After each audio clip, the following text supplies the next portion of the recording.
Welcome, everyone, to the Four Post Massacre Podcast. I am, of course, your host. You can simply call me Zaya. With me tonight is my ever-so-colorful co-host. What is your name?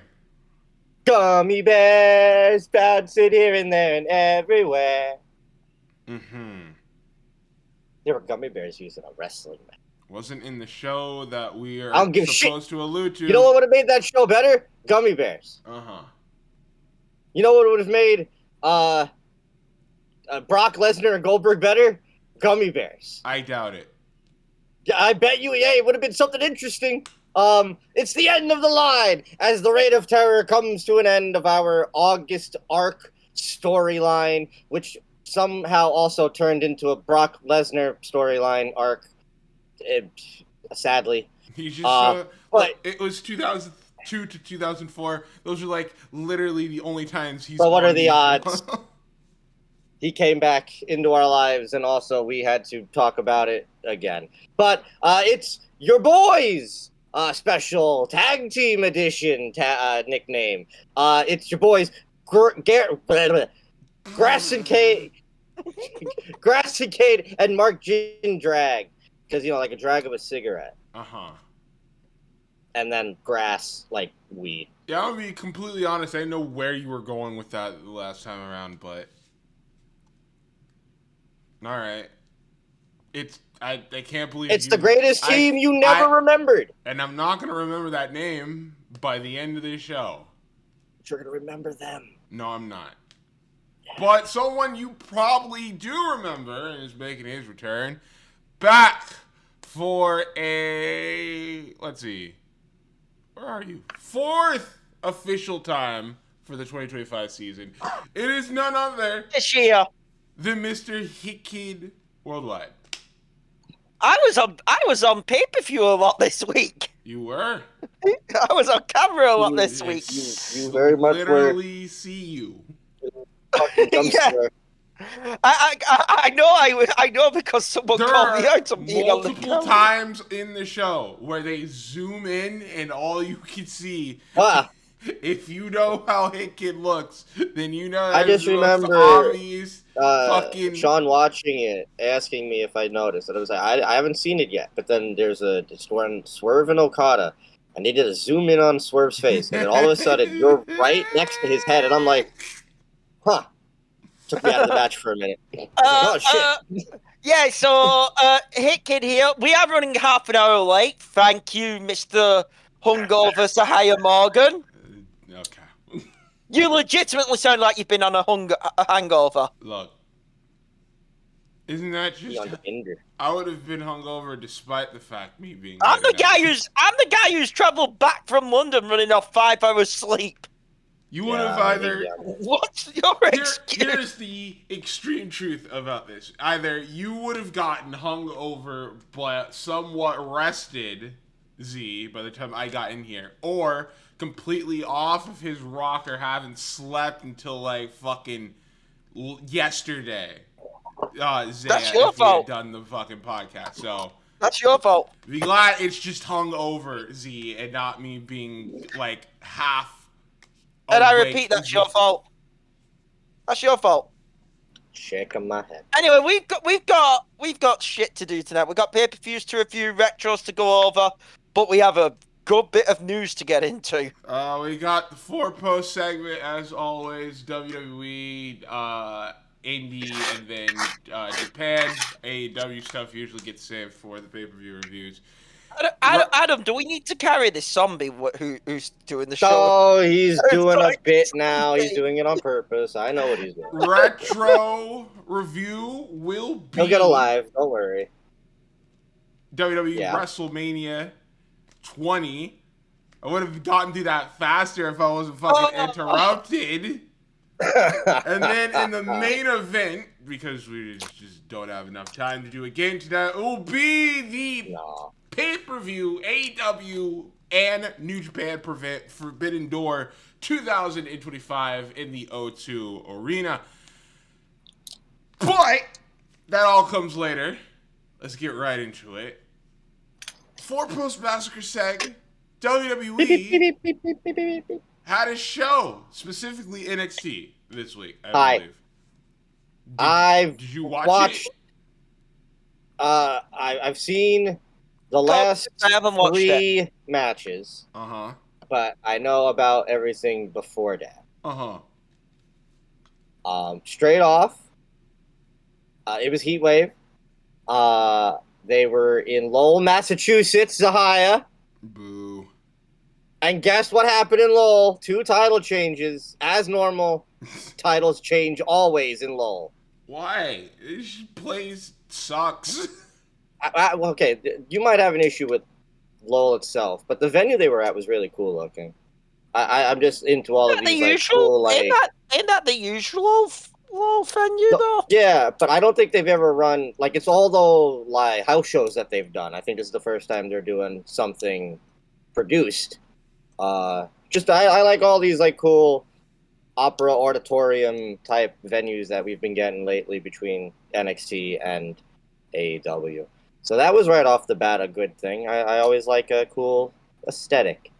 The opening contest, triple threat, Lola Vice, new #1 contender for the Women's Championship, beating Jada Parker and Kalani Jordan. That was my pick to win. She's my pick to beat JC. I don't see why not, especially with the fact that you have her cross-promoting into AAA, so WWE have always been desperate for their next big Latin superstar. Who knew? Who knows? Maybe it turns out it's a girl and not a Rey Mysterio. With the way that Stephanie's been performing, I could have told you it would have been more than likely a woman than a male at this point. Because what are they doing with the luchadors that they currently have that aren't named Penta? Well. El Grande Americano. If you've seen results today, what are they doing with Penta? Needs to be a question. Yeah. But they got Grande. New tag team champions, could have saw this coming. Hank and Tank did absolutely nothing as champions, only to then lose them to Dark State, who have really done nothing as a group. That whole division. And now he's dead. That whole division was carried by Fraxium. As soon as they lost the belt, carried a heavyweight. It wasn't even a fucking question at this point. As soon as they lost the belts, that division's gone dead. And now Dark State is. They're just dudes. They're just not nobodies. They're not like spooky guys anymore because one of these dudes just does sexual innuendos now. Yes, like, I just feel bad for Saquon Sugars, who did not wrestle in the match again. Too fucking talented to be in that group. Yeah, so like Dark State's thing is like they'll all 4 of them will be like cutting a promo and they'll all be like menacing and brooding, and then the white boy talks and it sounds like he's like got a good point, and then he'll end it with like, and then we're gonna like top him off, and then all the guys go, oh, here it goes again. I'm like, oh, so you guys are just fucking dudes. Yeah, and also the best wrestler of the group weren't even wrestling. Next. Knockouts, triple threat. I wasn't watching the show. Say it! I wasn't watching the show, and then Carol messaged me going, LMAO. Ash by Elegance won the belt. I didn't thought, okay, he's fucking with me because I didn't think it couldn't get worse than Indy Hartwell winning the NXT Women's Championship during WrestleMania 39 weekend. And it makes matters worse. It happened on NXT. No, it's not that. It's she pins Masha. So she doesn't even cleanly pin the champ. Meaning, I guess you thought JC and Ash is the. So what the fuck is your Bound for Glory match now? TNA cooks. We need to be bluntly on this. I'm being fucking blunt. You've not earned me to her into TNA. I'm gonna fucking turn in. I've been. Go ahead. Let me turn in. They are fucking cooks. Carlos Silva is the biggest fucking cook of them all. He fucking is. I'm dead serious. Fucking Ash by Elegance. Good fucking God. I feel bad for the Knockouts division. They are so many fucking better. And also, I'm dead fucking serious with this. Unless because here's the thing. They've had Masha appear on NXT only a couple of times now, okay? But we've not heard anything about her going full time to NXT. Unlike we don't know what her contract is. Compared to Jordan, but considering she just had the pin here, Masha, leave! You are too good for these sons of bitches. Leave. Go either have WWE sign you full time or go to AEW. What? Leave. I don't know when. Let them fucking go and die off. I don't know when her contract is up, but I can't imagine that she sticks around for much longer afterwards. I was never the biggest JC person, but I've had to give her credit after she won the belts. And look, I can only imagine, with all that, the confidence grows. I've actually been enjoying it. I was like, oh, okay, she's actually come into her own. The matches have been better. This could be ready for main roster in the next 6 months. And I was thinking, all right, so the story that TNA has been doing is our belts are held hostage. Bound for Glory is right around the corner. They're going to do the big, the big TNA gets all the belts back. Cool. JC gets to hold the belt until then, and then everything starts to crumble. Was not expecting it to happen here, and I wasn't expecting it to be trash. Oh, by the way, I didn't know about this until fucking Charles messaged me, which then made me message Adam being like, so we're killing TNA at last. Legit, Adam, that's how I knew, because Charles messaged me. So more than likely, it looks like it's going to be Masha and Ash at Bound for Glory. And what? We're putting Ash over again? Probably. See, I'd say that if it didn't feel like TNA is building Indy for the match at Bound for Glory. Oh, Indy and Ash for the Knockouts Championship? That sounds like your This company can die. That sounds like your dream, Adam. This company can die. I'm not joking. We might have to watch Bound for Glory for that match. Are you fucking kidding me? I'm not actually. You are not going to make me watch that match. If it happens. You have made Zahaya sit through some bad. You know what makes that, like, the only thing that could make that worse is if, like, it'll never happen, but, like, Sable is the special guest referee. Like the triangle of I just hate. I don't want to kill Sahaya. Oh no, I would entertain watching Bound for Glory. Just for moving on. Would be miserable. From that, onto something even worse. Blake Monroe defeated Jordan Grace. Worse.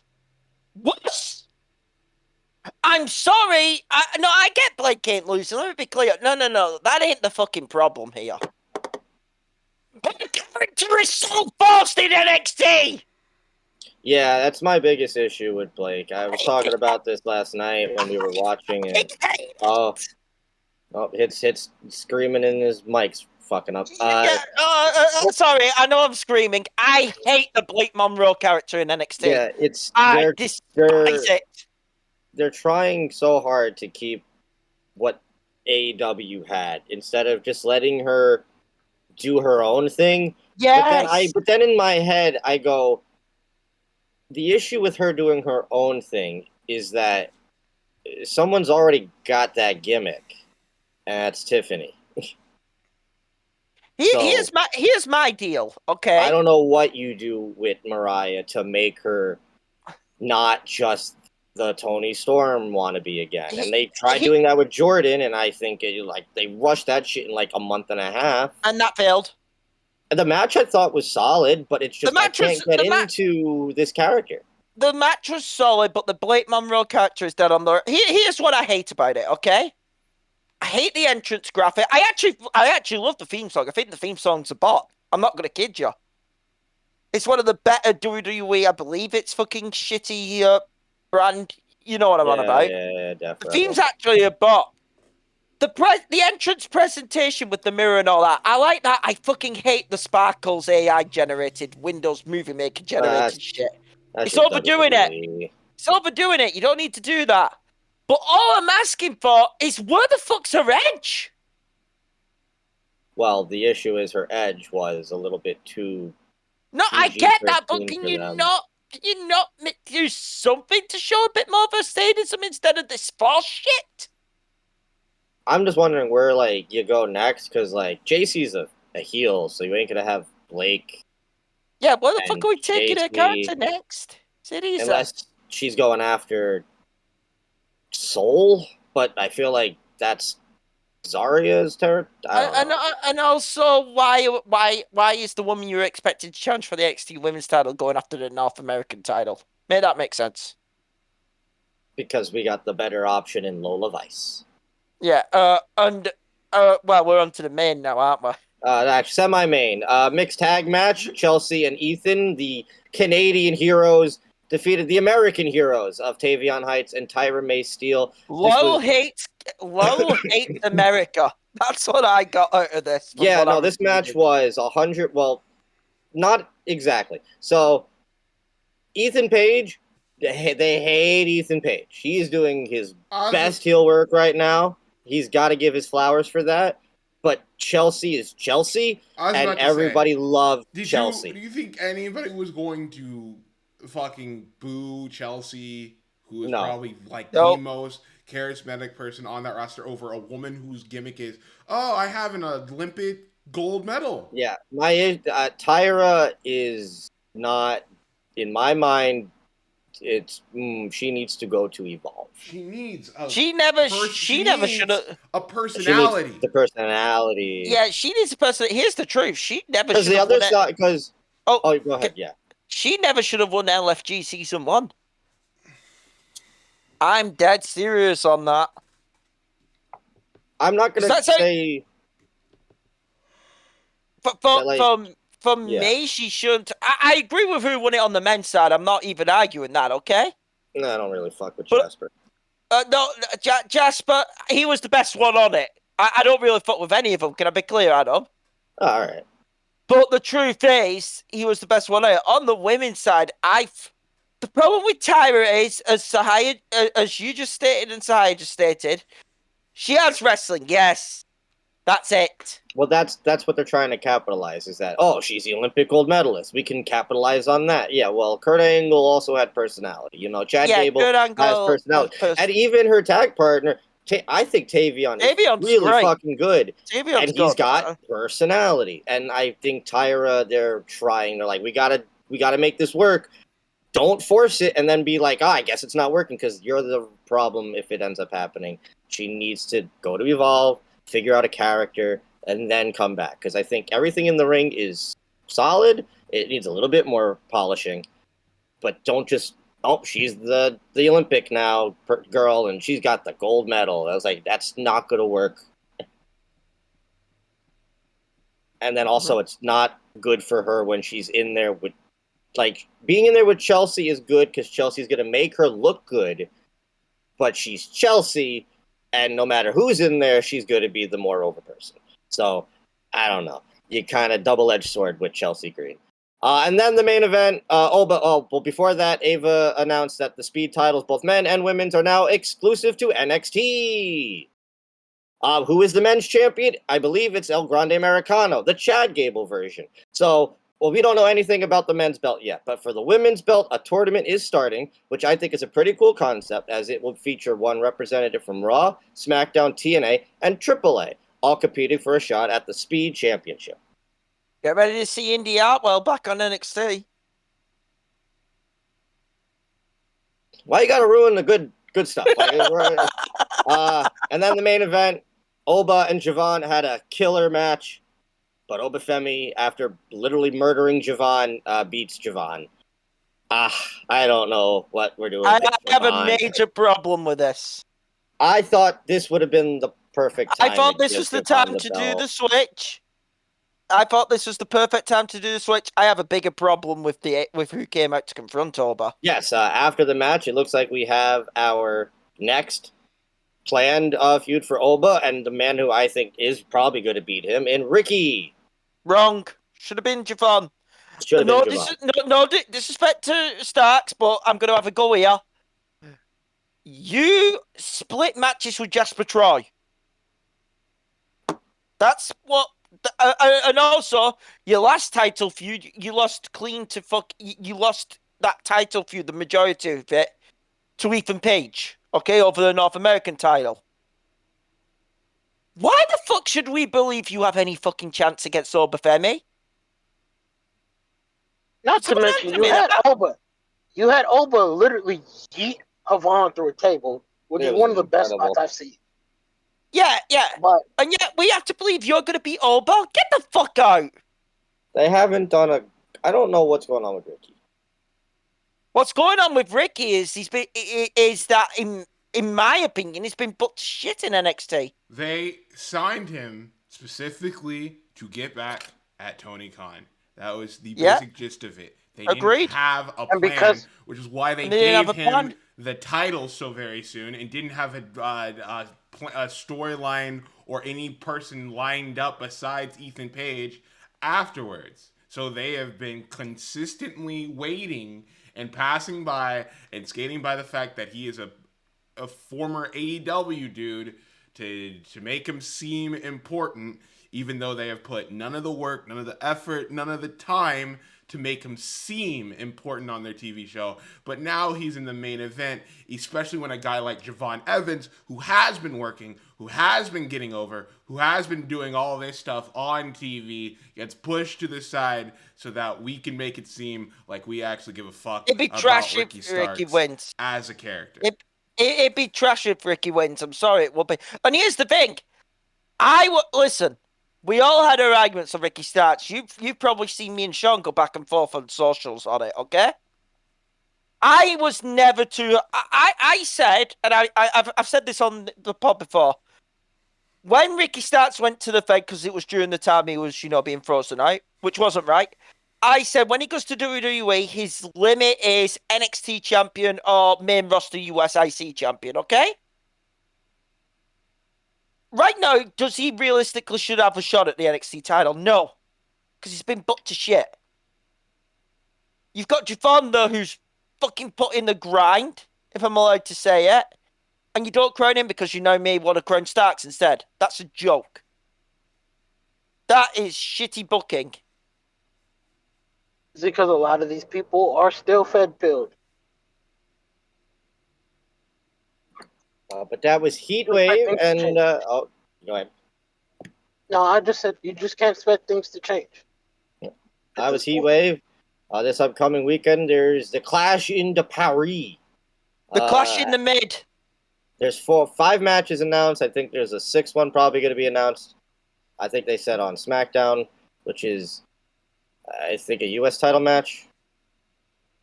So, cool. Solo Sikoa. Yeah. Now, the big news coming from last week, Fed-wise, relating to this show, was originally Stephanie Vicaire and Naomi were supposed to fight for the Women's Championship. But congratulations to Big Jim and Naomi as they have child on the way. Yay! Are expecting. He did not proceed with caution. He nutted. I do like how Naomi kept heel during her promo and all that, by the way. Yeah, she told him Pierce she'd give it a shit. Yeah. So, congrats to Naomi and congrats to Big Jim. This passion. By the way, they told Stephanie today on the shitty weekly TV show that we don't have your opponent yet, so you're not going to be on the pay-per-view. Oh, so the match is not happening now. Cool, great. That match is not happening on the pay-per-view. That women's title match ain't happening on the pay-per-view. What is so hard about putting Stephanie and Io on Clash of Paris? What is really so hard about it? This Clash of Paris card is garbage, by the way. So yeah, we got 5 matches officially announced. I guess the replacement match for that other match is now confirmed to be Nikki and Becky for the IC title. That won't be good. I dare anyone to tell me that'll be a good match. Zahaya says it's going to be a good match. I didn't. The only good thing it has is build up, but we got in a good old fashioned Donnybrook, so a hardcore match. Sheamus and Rusev, and the only thing Rusev has done since he's been back for like 8 months. Yeah, because he's been. I forgot he even came back. That's how much Rusev's been doing. If anyone is good, hold on. That match should be very good. What is it for? Nothing. Nothing. Gotcha. You know what I think it is for? Is Bar 2.0. They're going to beat each other up. You know what? We're friends. Tag titles. The Bar 2.0 for them is League of Nations.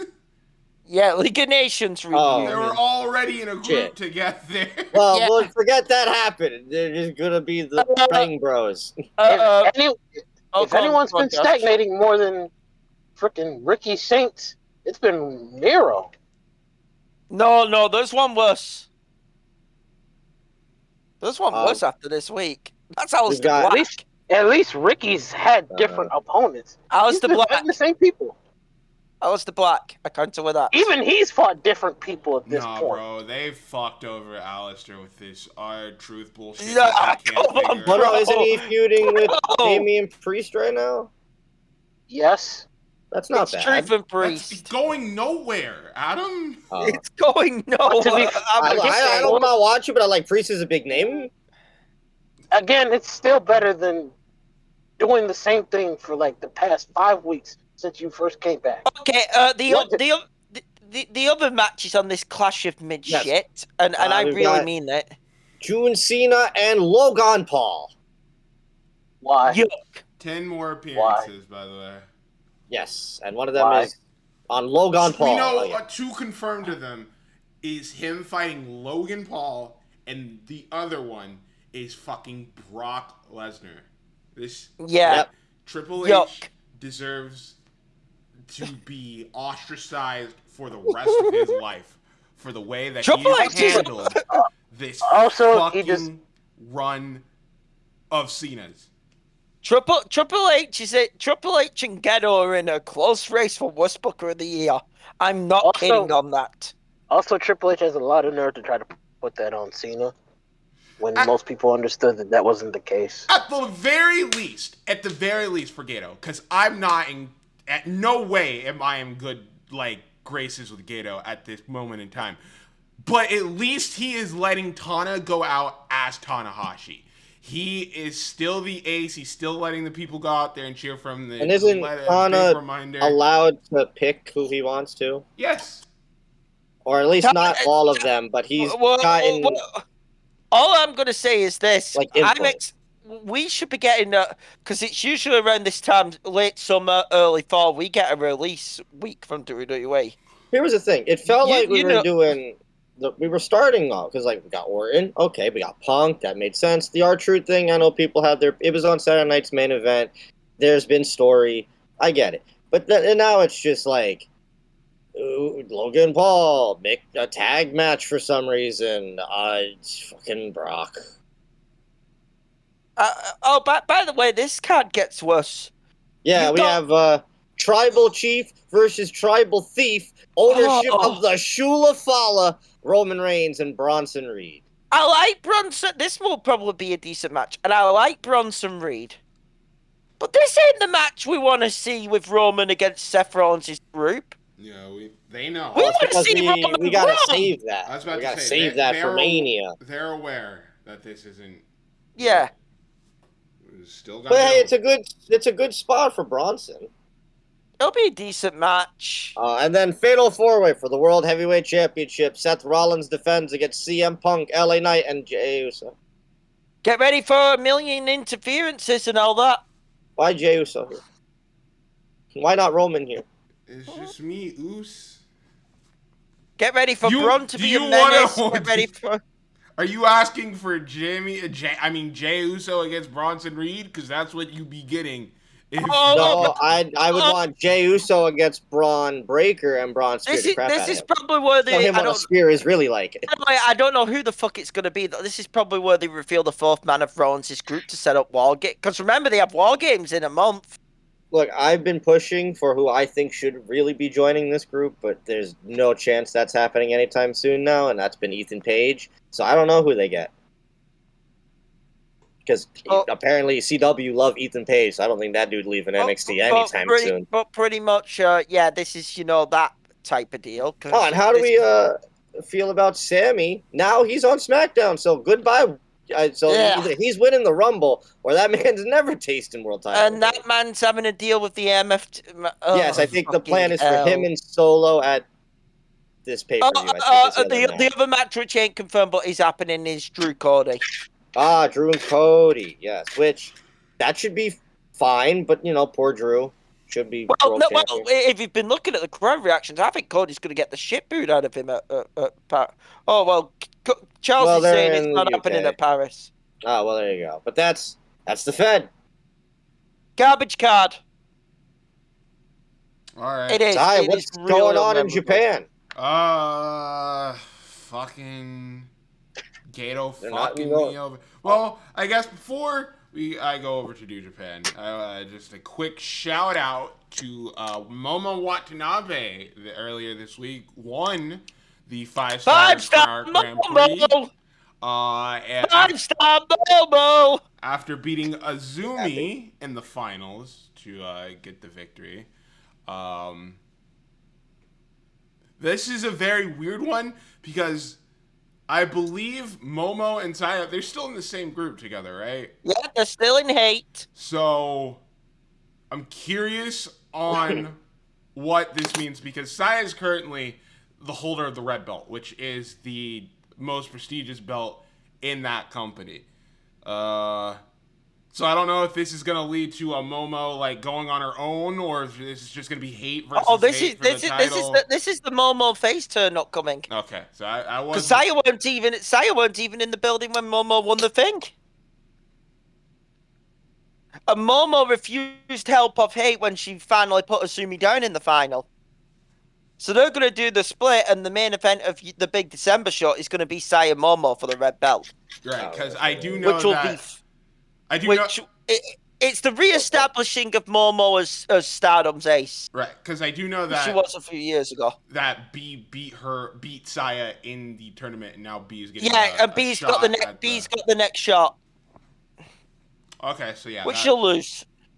So more than likely, Big Momo face turn. She'll face Saya. That's a pretty damn big match. Especially that's a great match. That's a potential match of the year at the end of the year. No lie. So, yeah, I just wanted to give a quick shout out on that for Momo, just for some good news, because fucking hell, because New Japan ain't giving us good news. Destruction is one of the worst looking cards this entire year. So we already knew that. Okay, so they had booked a few matches for the Destruction Tour. I believe that the Knockout Brothers are getting a shot at the IWGP Tag Team titles. Against Taichi and Ishii, which will be actually really good. I'm not going to deny that. That'll be a good match. We do know that Bolton Oleg will be defending his his never openweight championship against... Yeah, you fucking guessed it. Kazarian? Don Fale. Oh, I would much rather Kazarian. And I've never said those words. I couldn't fucking believe it. Like, what do you fucking mean? Why is Fale getting a title shot in 2025, because we give in House of Torture the belts. What is happening? I agree. Why is Fale getting a title? So there is some good on this. That guy can't move. I mean, there is some good stuff on this. So here's some of the other bouts on this. We have, what do you call it? We have the tag title match, the Knockout Brothers versus Ishii and Taichi should be fun. We have Hiromu taking on Taiji Ishimori in a special singles match. Those two always put on a good match. That's a good one. We have Yotsuji David Finlay. That'll be a good one. They always have good matches. We have Shingo Gabe Kidd. Should be a good one.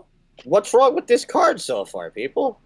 And then we have the main event of Ren Narita, who will be doing House of Torture shenanigans against Zack Sabre Jr. Oh, that's the problem. That's the problem. Now we know that Takeshita will be. But he's not winning. Well, duh. But why even have the match? Because he beat him in the tournament. That's the rule. Why? But you know who else beat him in the tournament? Why? You know who else beat him in the tournament? The dude who might just win the world title from Zack Sabre Jr. Yeah, but he's already got Shota. Oh, you're right. Oh, they're going to do the Human Challenge in Wrestle Kingdom again! Yes, only this time it's going to be That's with been the my cash. theory. What do you guys That's been my theory the entire I've been saying time. this the entire time, but nobody wanted to hear me. I was like, he's going to He's get not the shot ready at Wrestle King. I know he's not ready, but they're gonna force him to be ready. It's gonna happen. They refuse to go with Yota Tsuji, even though it is clear that he is the most suitable man for this position. Please, listen, I've said it with Umino. What they should do is they should have Bolton beat fucking Fale, and then Umino beat Bolton and give him another title reign. The only way you can get away with Umino winning the world title, like, I've already said it, my match for Umino at Wrestle Kingdom ain't even a title match. My match for Wrestle Kingdom, if they were smart, would be Tsuji versus Takeshita, for the title. I have Takeshita beating Zack. I do have Takeshita beating Zack. But the other matchup will be an Umino Evil special singles match. Oh my god! Hear me out. Where I would double turn. Oh, fucking what? Yeah. Did you not see the end of that G1 final? Yeah, it was a good match. There's money in so I will agree with me here. There's still a fucking wrestler in Evil who's over with the crowd. There was something there. I don't know if we're ever Yeah, and a lot of that had to do with Takeshita. It's still there. An Evil face run is still there. You should double. And the crowd don't get behind Shota. And to be honest, they want to fucking hate him. Yeah, but you know who the crowd do like a lot? Turn. They like Yuya. I love Yuya. I think Yuya's awesome. But that's the mean. I think you should have you've talked about these way, what do you call it? The pillars, the way with Big Four, pretty much. The new Shota, Ren, fucking have 2v2 with them. Shota and Ren against Yuya and fucking Tsuji. Turn Shota. Seriously. Do the double turn. It will bring New Japan big fucking money. I'm not kidding. I keep saying it. I keep telling you it's just not going to happen. I know it's not going to happen because they're a dumb fucking company, but I can dream, can't I? You could. The only way this happens is if Takeshita wins the title belt, which I don't think he will. But I don't think he will because they'll probably use that as the catalyst to turn on him in AEW. But with that, at least we now know that with this type of stuff, there's seemingly we can't all just put the blame on Gato and Tanahashi and even Dick Togo at this point, because we found out there's another person who seems to be behind the scenes. We found out that Toru Yano has taken more of an important role with New Japan this year. And in fact, has a little bit, has hands in everything, including even some of the influence regarding booking in the company. So, there is a very possible reason. Yeah, I know. We are getting so literally Toru Yano's literally trolling booking. G1 Climax, Evil G1 Climax finalist and Shota Umino World Wrestle Kingdom main event number 2 because of fucking partly. I know. Well, but here's my thing, because the other thing coming out of the G1 this week, because we didn't talk about it last week, was the attendance of this year's show and shows was significantly down from last year's. Down by 1,000 fans. Ouch. Fucking, I can't even begin to explain how not good that is. But to be fair, that's kind of been, the thing with, because here's the thing, wrestling in Japan has not fully recovered since COVID, even though we are in 2024 right now, seriously. Ooh. It left a lot of companies in bad shape. Check all Japan, okay? Noah. Japan struggles economically. The wrestling companies suffer. Noah. I mean, no, I know Noah still has some good matches. I know Kenta's the current champ, but my God, if you remember early 2021, I'll say it. Early 2021, Noah was fucking better than New Japan. They were. When they had Sahaya, when they had Shosaki versus Nakajima going as the main feud. Come on. No, I'm not saying you're wrong. I'm just saying that was during COVID time, which is why it's like not fresh in everybody's mind. I'd say you're probably right, but you're looking to just a few months ago when Goto was champion. Their attendance record was incredible. Yeah. Oh yeah, Goto getting a. I'm not saying like Goto not being in the tournament didn't help. I bet it didn't. But like, there's another issue with this company that's not just COVID or any. It's like it's the people they're clearly pushing, and the crowd is reacting. If Goto is healthy, would they give him the Wrestle Kingdom shot? I said the match. They would. I think me and Jahaya came to like an agreement here that if we were to have our hand in it, Goto, Shooter, Takeshita, 3-way. And also, I'd have Goto go over. That crowd would pop for a. That crowd would pop mega for a Goto Tokyo Dome. I would take Shooter home with fucking Shooter winning the belt. You can't. Shooter can't win if Goto's in the match. Shooter can't win. You would have a riot. No Shooter, go Tsuji. That's a much better triple threat on paper, at the very least. They're gonna put Shooter in there. The only way they could justify it is if if that's the match where they turn Shooter heel. Hello. Like that's the only truth behind it. That would have to be the match they turn Shooter heel. Can we all agree? I agree. It's just not going to happen. No. But yeah, that's Japan. That's Japan on my end, which means we will now take it over to Adam for the Indie Spotlight. Oh boy. Fuck Phil. This is one of the worst shows I've ever seen. Ricochet and Dance.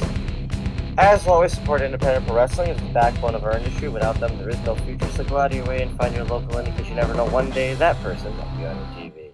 Hi, everybody. It's the Indie Spotlight. I know, big thing. We're gonna talk about it. I'm gonna get through all of the fucking results and the upcoming stuff, so we could just dive into it, because it's a pretty big issue. It's a pretty fucking big So this past weekend, wrestling happened over in our neck of the woods of the States. GCW presented Homecoming Weekend, which ended up being pretty I've heard good big things deal about for GCW. The show, I thought, the first night was pretty fucking solid. I didn't watch night 2 yet, but night 2s of these Homecoming Weekends are mostly just like, here's a few extra matches.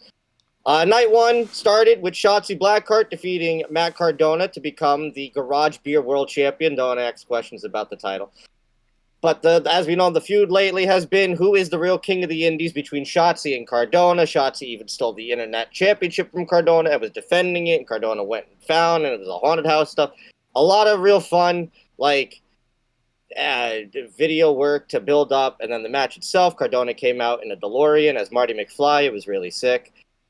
And this is, I would have honestly had this as my main event of the show, because this is exactly the kind of GCW like plunder and also shenanigans that is very fun. Originally, it started out with them fighting, and then Nick Gage's music hit. He hasn't been seen in GCW in quite a long time, but it wasn't Nick Gage. It was Tommy Invincible. That dude sucks. Yeah, he does. And then they start beating up Shotzi, and then Nick Gage's music hits again, and Nick Gage is finally back in GCW. Things have smoothed over between him and Brett. Gage has returned home. He gets in there, and they start beating the shit out of Cardona. He gifts Shotzi the pizza cutter. That starts to, go down. I think Jimmy Lloyd also returned at one point to take out, I don't remember who he helped take out, but it was in the same match. But then As the continuous bullshit happens, all of a sudden, cloaked figures start coming down the aisleway. One by one, they get in. Shotzi takes them out. And then all of a sudden, there's a tall one and a medium-sized one. And they low blow Cardona. Well, the medium-sized one low blows Cardona to reveal Karrion Kross or Killer Kross and Scarlett officially back on the indie scene. It's not a work. It's not a work. It's not a work. As we are now building towards that feud, as it is officially announced that Kross's first match back on the Indies will be at House of Glory against Matt Cardona coming up next month. My giveaway for that wasn't even the fact that he changed his name or anything, is the fact that he uploaded a new theme song to his YouTube channel. I was like, why even go through the fucking... of a new theme if you're just gonna go back anyway. So he has to be working like some dates if that is the case going forward. So great ovation, great return. Great return. Kross Kross absolutely killed Cardona with that spear. I saw the clip. That really pretty solid spear, and he'll be in Bloodsport in the next month or so. Drew Parker. Oh God. Let's see if he can elevate his profile with this, because there's a lot of people who are high on him. So let's see. Drew Parker defeated Marcus Mathers. Pretty solid match to see Drew not have to do deathmatch stuff. He's still a solid worker. Dr. Dacta defeated Ultra Mantis Black in a very deathmatch match. Holy shit, were these two covered in blood by the end of it. It's also great to see Ultra Mantis Black back. Yeah, it's almost 50. Man's still going strong. 6-man tag team deathmatch. Joey Janela, Matt Tremont, and Masha defeated Vandal 48 of Atticus and Otis Kogar and Christian Napier. Alec Price and Jordan Oliver. Sorry to cut you off, because someone got his revenge. Finish it, the 6-man tag. Yeah, so they bring out a scissor lift. Vandal do. Atticus goes in the scissor lift. It looks like he's like trying to escape because he doesn't want to get fucked up. And then from behind, oh my gosh, Charles Manson. He chokes out Atticus. He falls off. It leads to the end. Charles making it clear he's not team GCW or team anything. He's team Mason. So I don't care about Mason. Paid Atticus back for costing him the title at Coney Island with the taser. I still don't care about this dude. He does. That'll be a good feud, to be fair. Hope Atticus fucks him up. Price and Jordan Oliver defend the tag titles against Jack Cartwheel and Gringo Loco. Bear Bronson won a superstar 6-way scramble death match against Sam Sullivan. I know. I'm just getting through the parts. Okay. Cyclope John Wayne Murdoch making his return to wrestling after getting set on fire without his knowledge. Fuck you, Madman Pondo, and Mickey Knuckles. A Little Sicko and Mr. Danger in a 4-way. Effie, yeah, he did it. Yeah, it's exactly what Zahaya said was going to happen. Effie defended the world title over KJ Orso because Sam Stackhouse and his wife fucked him over. Leading to a steel cage coming up next month at Art of War. No, not Art of War. That's in LA. Somewhere they're doing a steel cage. They're doing. I'll tell you when they're doing steel cage once you finish night one. Go on. Masashi Takeda defeated Slade in the main event, and then the other two big talking points of the night. One, GCW and JCW. The rivalry is not over as War Games comes to Atlantic City. There's your double cage. They're doing GCW versus JCW. And then, honestly, the worst thing that could have made this show, this show was doing great, and then AJ Gray returned, and I went, fuck. Yep. Go ahead, Zaya. I don't got that. Look, man. He like younger AJ. I get it, man. Oh, dude, this dude was out of shape. He couldn't go. And the crowd weren't as hyped as they used to be. So I don't know. I don't see the point in bringing this dude back. If it was just for because it was homecoming, here's a one-off, fine. But there's no need for him to be back. But yeah, so that was night one. All in all, a pretty solid GCW show. And then night two, like I said, most of the night twos are just a bunch of extra matches thrown together. Drew Parker, Masashi Takeda defeated Little Sicko and Mr. Danger in a death match. Price, Marcus Mathers, and Jordan Oliver defeated the Miracle Ones of Dustin Waller, Karrion King, and Ichiban. Manslaughter defeated Dr. Redacted in a death match. Otis and Christian Napier defeated Los Desperados. Ciclope defeated John Wayne Murdoch. Joey Janela won a 6-way scramble. And Matt Tremont defended the Ultraviolet title in a death match against Bear Bronson, who, gotta give that dude credit, is one hell of a death match wrestler. Yeah, he's been awesome in death matches since his return. They also did a segment with Effie, where pretty much both Mason and Atticus confronted him, so it looks like we're into freeway territory. Yeah. I gave the belt to Atticus, because Charles, no, and Effie, it's time. And get the belt off Effie, yes, thank you. Dude, Effie... Are they trying to save her out, Ali? I feel like they are, but I don't know when she's coming back. Like, she's in the gym every day, but, like, there's no update on, like, hey, I'm also training. And I don't think you can wait that long. I think you gotta... And I think Effie beating Atticus, there was a feud there. There was the reason she got hurt was in that match. So, like, that's a perfect... You could still do Allie gets the belt, just not what Effie do. Maybe Effie helps Allie and reunite Bussy or whatever. And then Sahaya cries. A little bit. Yeah, see. Anyway. But you said, where's the cage? What? You said you were going to say the cage match where that was. Oh, the cage match is the LA show, next LA show. So there we go. Get the final blow off between Sam Stackhouse and yeah, that'll be happening at the Ukrainian Center. Yeah, it's like Zahaya, that original I Quit match was pretty solid. I don't know how they're going to top that in a cage. We'll have to wait and find out. Oh, Progress Wrestling. I watched that I Quit match. Sam That was Stackhouse really moonsault off top cage. And what, literally murders KJ and the ring? Yeah. And causes an earthquake in LA. Stackhouse, I believe Stackhouse does the Fire Thunder, if I remember, as one of his signatures. He does. I'll give you a finish. Stackhouse Fire Thunders KJ also, who's trying to climb to the top at cage off the top rope, and it breaks the ring. They better hope that's the main event. Because if it's not, they no, it probably will be the main event. Break the ring with it. That'd be a fucking honestly, awesome spot. Why not? Now let's go over to our friends across the sea into the land of jolly old England, because we had a few things going on. Progress had Chapter 183. Gene Money is the new Atlas champion, defeating Mike DiVacheco because he's on his way to the Fed, and Will Cruz in a triple threat. Paul Walter Hauser still a fucking Pro champion. Yeah. Get out of my wrestling and go do the movies. I like you in the movies. Get out of the wrestling. Yeah. Every time.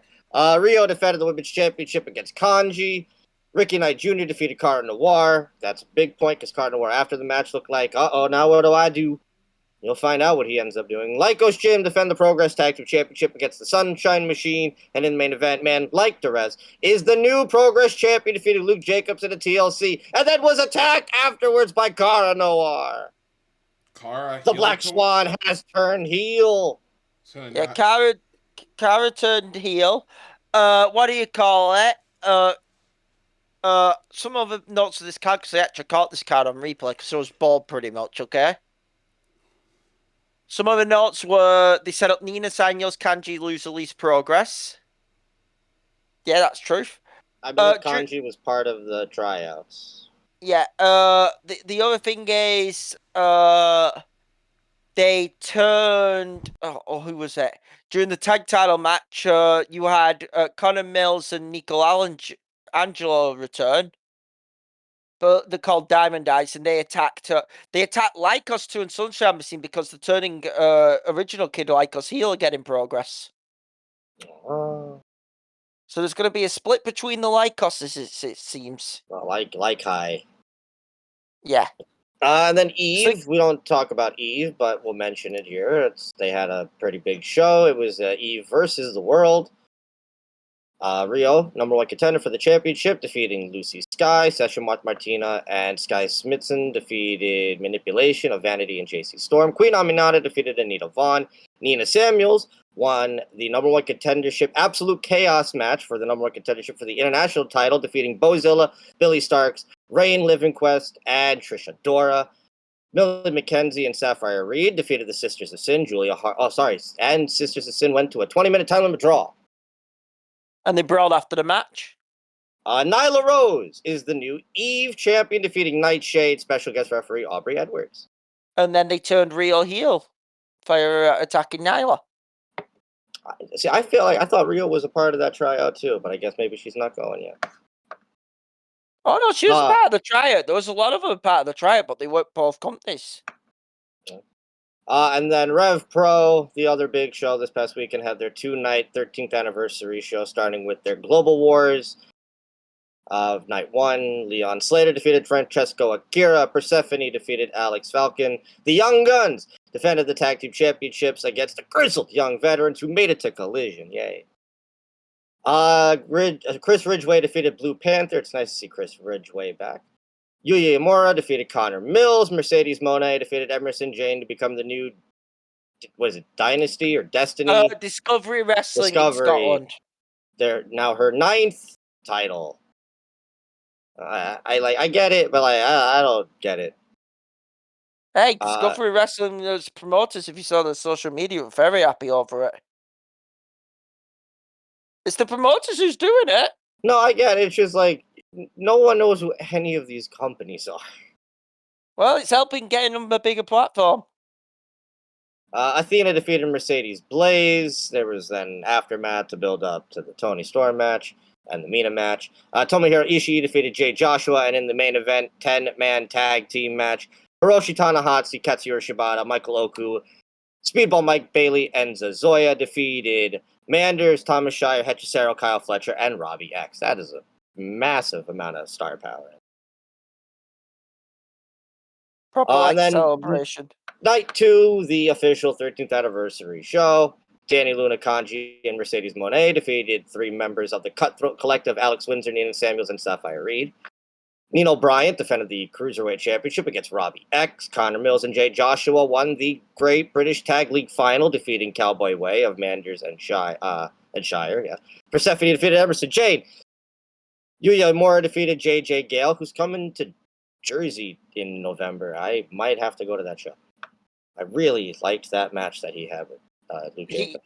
JJ's Gale's good, and Yuya's awesome. I actually really like Yuya. In a match that has a low rating here, and from Ben Hopkins, who was there, also said this match sucked ass. The Crew defeated Sunshine Machine by countout. Yeah, they're doing something really shitty with Sunshine Machine and Rev Pro booking wise. In a match that I heard nothing but good, Zack Sabre Jr. defeated Zazoya in what essentially I think is his last match, as he's also heading to off to WWE.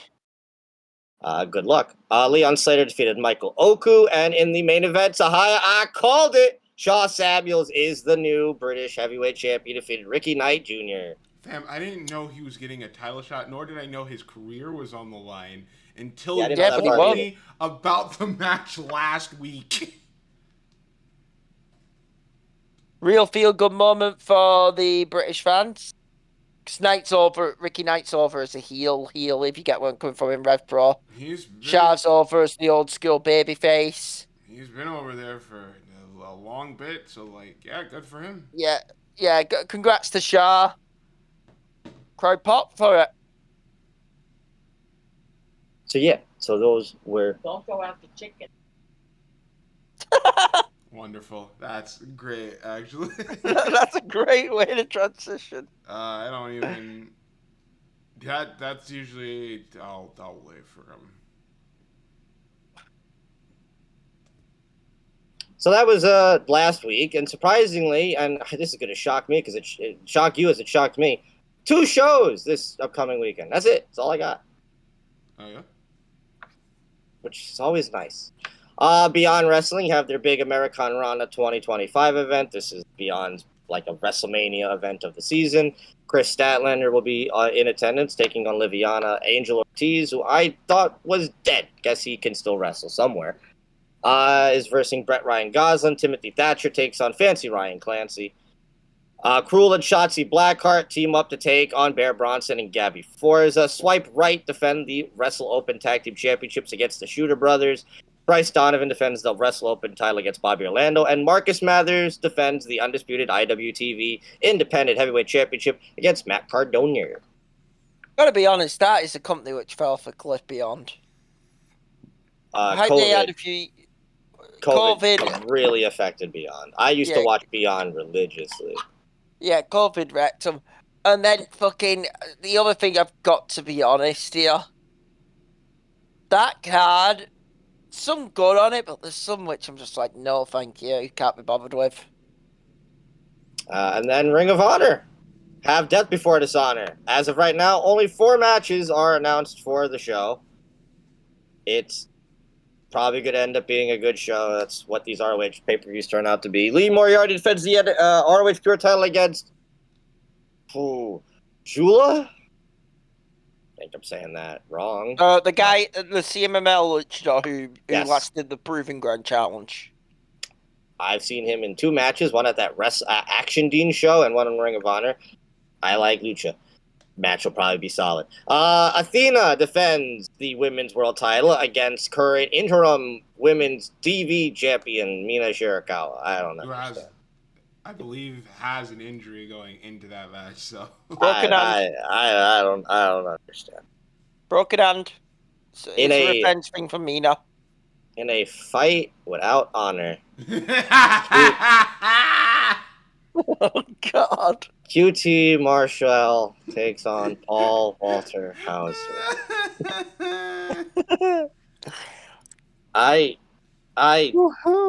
Look, man. To be fair, at least it's not a normal match. I was about to say, they can get away with this. QT is usually good in these types of spots, where it's like, go out there, make the other guy look. This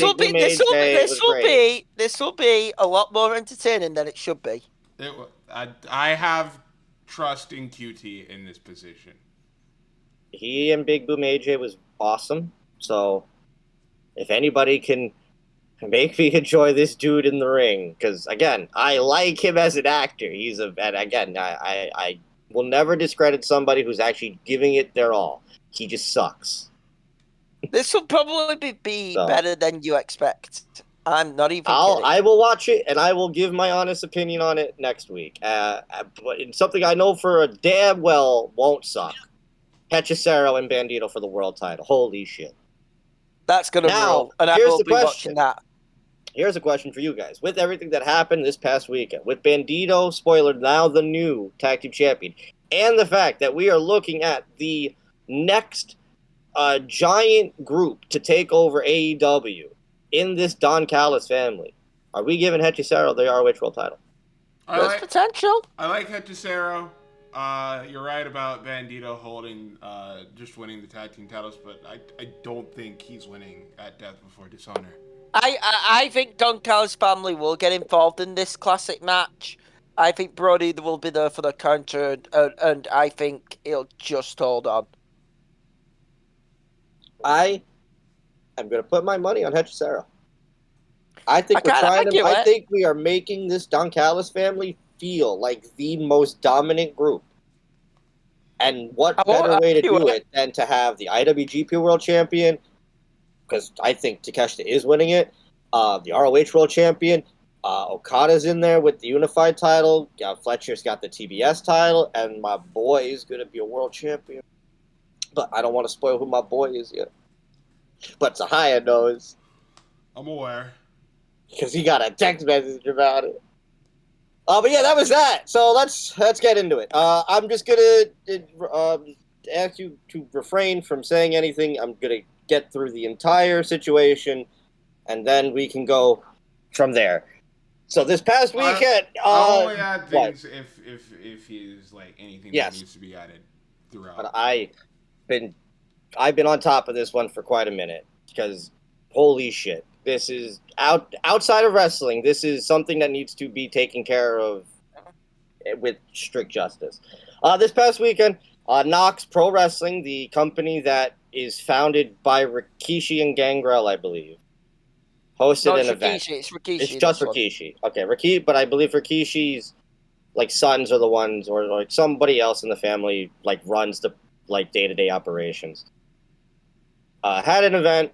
At this event, Raja Jackson, the son of Rampage Jackson, was streaming on the platform known as Kick. This is a big point because unlike another streaming site, Twitch, Kick doesn't give a shit about what happens. They're a lot more. If you want to know more about that, go look up the French streamer who died this past week. They are a lot more lenient when it comes to what. They are the anti-woke streaming platform, as they claim themselves to be. That is the reason why you see so many people on there, is because they basically allow people to do just whatever they want on their site. Whatever the fuck they want. So that will be discussed more in detail. Yes. So as Raja was filming, he went to this independent wrestling event. I believe there was like some kind of a connection with his manager. He ended up going. There were tickets. Yada yada yada. He's streaming and he goes backstage, but outside where the boys are. A wrestler known as Psycho Stu and him have a confrontation. Psycho Stu at this point sees cameras and sees him and thinks he's part of the act. He's part of the show and he's one of the boys. There's a slight confrontation. He crushes a can over his head. Raja obviously reacts like, what the hell? I mean, anybody would. You don't know what's going on. Stu is then informed by the other boys he is not part of the act. He is not a worker. They then have a powwow. They talk it out. Stu is 100% sorry about what he did. 4 times in the video can be seen of him apologizing and informing him, hey, I got too over myself. I saw the cameras, yada, yada, yada. It looks like Raja understand that he doesn't, because then afterwards, as he continues to stream, it makes it a point. He's going to get his licks back, and he's going to get what's his on the dude. Other videos throughout the night also show that there's a wrestler named AJ Mana confronts Raja at one point and tells him to get his receipt back, which, that's a great thing to fucking do. And then the other promoter of the night wants to now make this a thing, so they come to some form of an agreement, but as of right now, I don't think there was paperwork done that let's make it a spot in the night. You will come in, you will do a thing, we can make something out of this, because it's a small independent, why, they're going to do what they do, they're carnies. Show starts to happen, the match is going on, Raja is still streaming, and as he is still streaming, is still incriminating himself that he is going to get what's his back on Psycho Stu for making him look like a bitch, as his audience is nagging him on to go get his shit back. A bunch of 15-year-olds. The implication was that he did what he did for about $100. That's the implication. Somebody tipped him the money. So, not his actual spot comes. He jumps the ring and proceeds to straight up shoot, like body slam, almost like the Booker T spine buster to Psycho Stu, which most people say is probably the initial impact of what knocked him out unconscious to begin with. It was a full-scale UFC-style spine buster slam. Yes. And then proceeds to punch him in the face unprotectedly 21 to 26 times, as no one does anything until one wrestler by the name of the Epic, who I'm going to give credit, because without him, this dude might actually be shoot dead. Been dead. Actually gets in the ring to hold him down. As this is all going on, new video surfaced today, thanks to Tom Lawler, who made it a point to make this more known, that, because it's still wrestling, the guy who he was fighting decides to go and pin him, and the referee counts 1, 2, 3, and the bell rings. That's another issue I'm going to get into after. So all of that occurs. Psycho Stu is bleeding from his ears, his face, and is, as most of the boys said, flatlined in the ring. They could not revive him.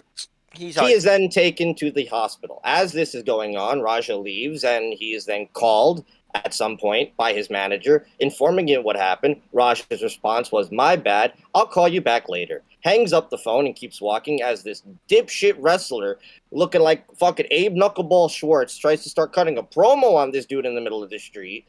And then I think at that point is where pretty much it ends, and we come to today. Psycho Stu, it's very mixed, but his brother has said that he is stable but in critical condition. He is out of the hospital, but that's all we know. And Raja is walking free. I think I got that all in one shot. He has broken teeth and several facial fractures. But I think I got that all in one shot. Did I do that? I'm just going to rip the Band-Aid off here. This fucker needs to go to jail. This was attempted murder. This fucking needs to go to jail. This is assault and attempted murder. There is no ifs, ands, and buts about it. One at a time from everybody, please. Sorry, I'm going first. This is premeditated. This was premeditated. He planned this. You cannot even after the guy apologized to him. Yes. There is video evidence he planned this. This is premeditated assault, premeditated attempted murder. This guy needs to fucking get the book tossed at him, and this is a bigger problem which we need to see as wrestling. If you're going to hire an influencer, a celebrity, or as these, or streamers, like I tried to keep them, separate. Celebs, influencers, okay? If you're going to hire an influencer to do a spot on your show, one, make sure they fucking know the business, okay? And respect the business, okay? Two, more importantly, if you don't trust them, don't fucking use them. This is why I also blame fucking Rikishi and his company. This never should have happened. It's a fucking black stain on the industry. By the way, the Rikishi's promotion was a part of the WWE ID program. Yes. However, and that got cut. As of today, they were officially cut from the program following what had happened with Raja and. Zahaya, would you like to give your opinion? Well, it's not even an opinion. It's pretty much what at best.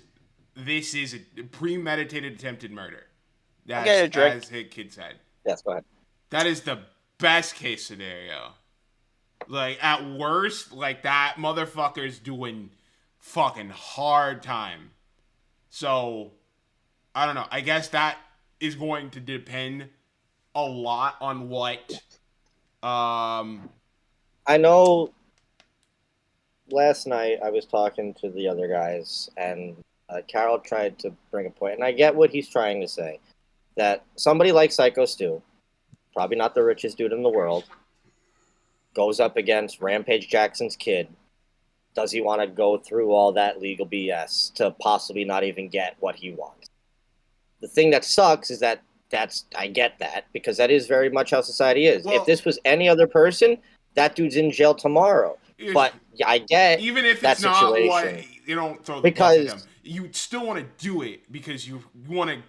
And the worst part, you want to get as much money out of this as possible to at least and then you got the video of Rampage himself, where I get it, it's your kid, but his biggest concern in that video was, is my kid gonna get kicked off a kick now?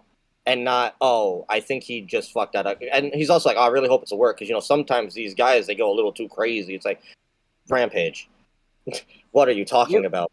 You mind if I? Yeah, Josh, if you want to go for it.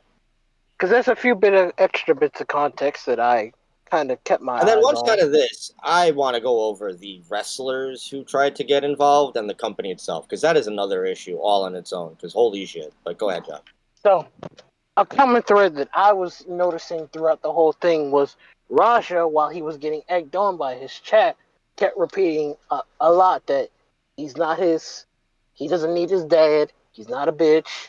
And he kept repeating that a lot before the attack and after the attack. So mentally, he has something going on. So he already came in there.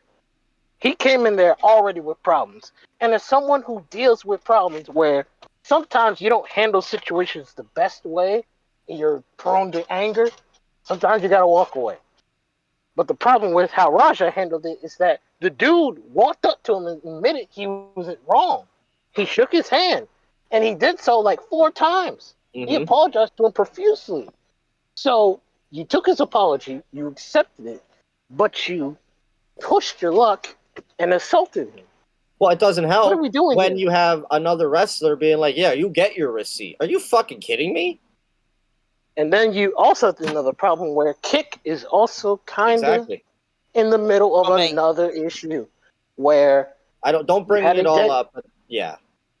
You had a dead French streamer, and you have a guy who got brutally beat down on Kick. Who almost legitimately died. Like, honest to God, he's lucky to be alive, because some of those hits could have been fatal. And all of those hits could have been fatal. He's right. If you ever been mounted and had people throw punches. We'll do that. The slam itself could have been fatal. Yes, you're right. Like, blunt force trauma to the head without him specifically knowing or protecting himself. He wasn't prepared. Yeah, no, could have absolutely killed him. And then he proceeded to respond with that with 20 more unresponsive punches to the ground. Straight. It is uncomfortable to watch. I have done trying to kill him. There is no ifs, ands, or buts about it. It was attempted murder. And then his response to, "Oh, my bad. I'll call you back later." I've done wrestling before. I've done combat sports before. Full mount after a slam that already knocked you unconscious. There's no telling what kind of damage that could have been done. And we don't know Rasha should go to jail. The ramifications, he's responsive in this, but we don't know what that could do. Things could be wrong. He hasn't had tests yet, probably. There's longer issue. And then I know there was a misconception that people thought he was 20 or 21. This dude is 25. He has a fully functioned brain at this point. He is slightly younger than Zahaya. Yeah. The problem, he's filmed on Kick and through a TikTok. Yeah. Where he's fucking, on Kick streaming saying, I know I'm supposed to be on script. I'm not going to be on script. I'm going to be off script. Exactly. Yeah. He needs to go down fucking hard. It doesn't help back to the issue of who then files that lawsuit. Because if Psycho Stu and his family decide not to go through with it, say they can't, again, I think if him and his family tomorrow threw up a GoFundMe to help him pay for that lawsuit, that shit's doubled in price by Wednesday. That's doubled in price. I think that's what he should do. If they're afraid because it's a money thing and his celebrity status, you get people to back. Because I said, this thing has gone outside of our realm. A lot of pro wrestlers will back. Well, it's not just Mr. Beast said he was going to help pay for his shit. So it's getting outside. And by the way, you had well-known pro wrestlers know Psychos. What do you call it? And it doesn't help the fact that you find out his story. What's his name? There was someone famous one. I'm thinking. I know on the independent scene, Kid Bandit. Because Kid Bandit worked in Knox Pro for a minute.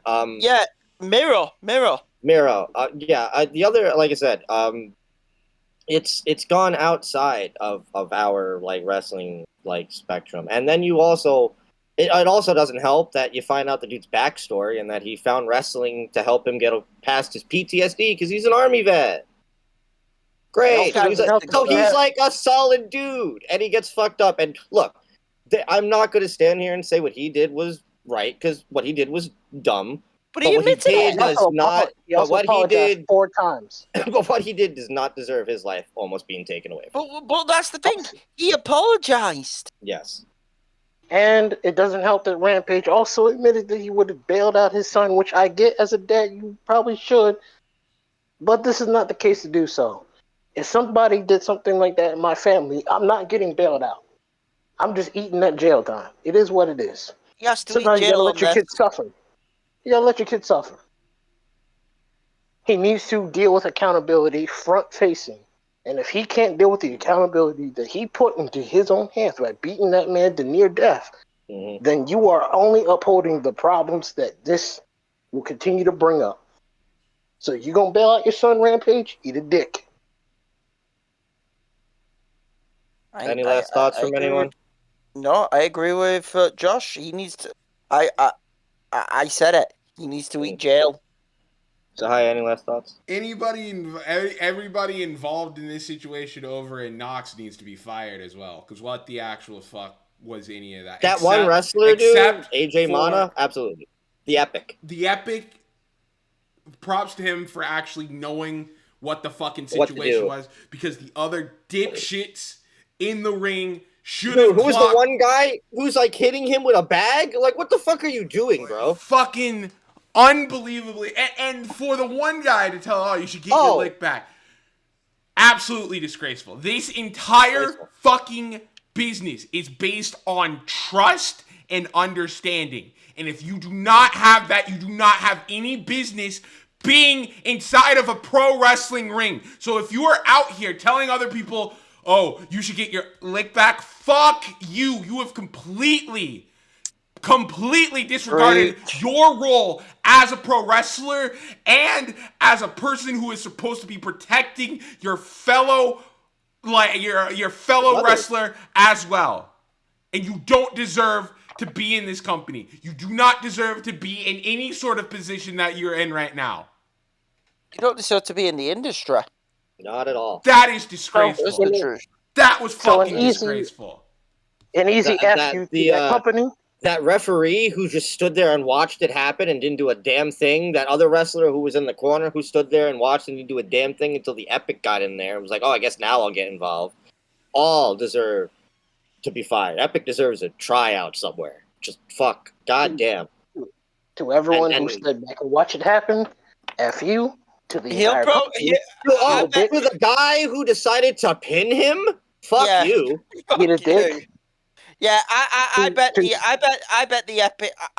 I'm dead serious on this. I don't know. They're not around the Knoxville area, but next time AEW is around the Knoxville area, I expect the Epic to be on a Ring of Honor taping. Doing a match. You get what I'm on about. That dude deserves credit because he's the only one who actually understood what was happening and saved Stu's life. Saved the life. He would have kept punching him, and even in the video, like he is trying to break out because he wants to keep going. So, and then all in all, the biggest thing is shout outs, but thoughts. And that was also another and everything thing. Going on with Stu. Made it apparent it's like no. They said that I can go in there and I start punching him for real, and then once somebody. They'll get somebody to stop me, like they'll pull me off to let me know that it's time.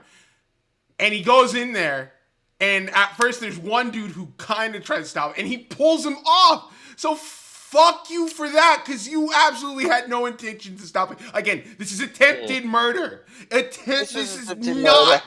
is no sugarcoating this. This is a disgrace. He went in there trying to fucking kill that man. Yes. To Roger Jackson, I hope you burn in jail. And if your dad bails you out of jail, fuck your dad. Fuck him too. And to Psycho Stu, thoughts and prayers. Hope everything ends up going well for you. The justice you deserve. Absolutely. So I think it's the spotlight ends. Yeah, unfortunately. Yeah, let's move on to something else before. It do be like that though. It do be like that sometimes. But with that said, go on to a lighter-hearted situation as we move into the retro review. I'm not sure. Lighthearted is the way to go. Yeah. Shit. Hey, Christian and Chris Jericho, fun times. Yeah. It is the end of the road of our Reign of Terror arc that Sahaya has decided for us this summer. To give us at least one good thing after a few meddling shows. I haven't thought the shows we've watched have been that bad. I've been whatever. I think SummerSlam was like my most highest rated one. SummerSlam was the weakest one. I thought the Royal Rumble was probably the best one so far. Royal Rumble at least had like a pretty solid show. And Benoit on it. So and the Rumble. And the Rumble was also very good. So I gave it a bit of a more pass. And Dawn Marie and Tori Wilson. But we started off Unforgiven 2002 with Rob and Triple H. Very nothing match. No. We went to Royal Rumble 2003 after that with Triple H and Steiner, which we found out. Look, oh god, against not Steiner's fault. Not Triple H's fault. I will blame Triple H for a lot of things. That was completely Steiner on that one. As I've mentioned before, go back and look at it. It wasn't involved in this arc, but we've covered WrestleMania 19 already, and we know how the Booker thing goes. Fucking probably the worst one that we covered. It's either that or SummerSlam 03 with the Elimination Chamber where he just completely buries Bill That's Goldberg. right. Charles does bring up a point. We've also covered Bad Blood 03 before in the arc where he and Kevin Nash bore me to tears.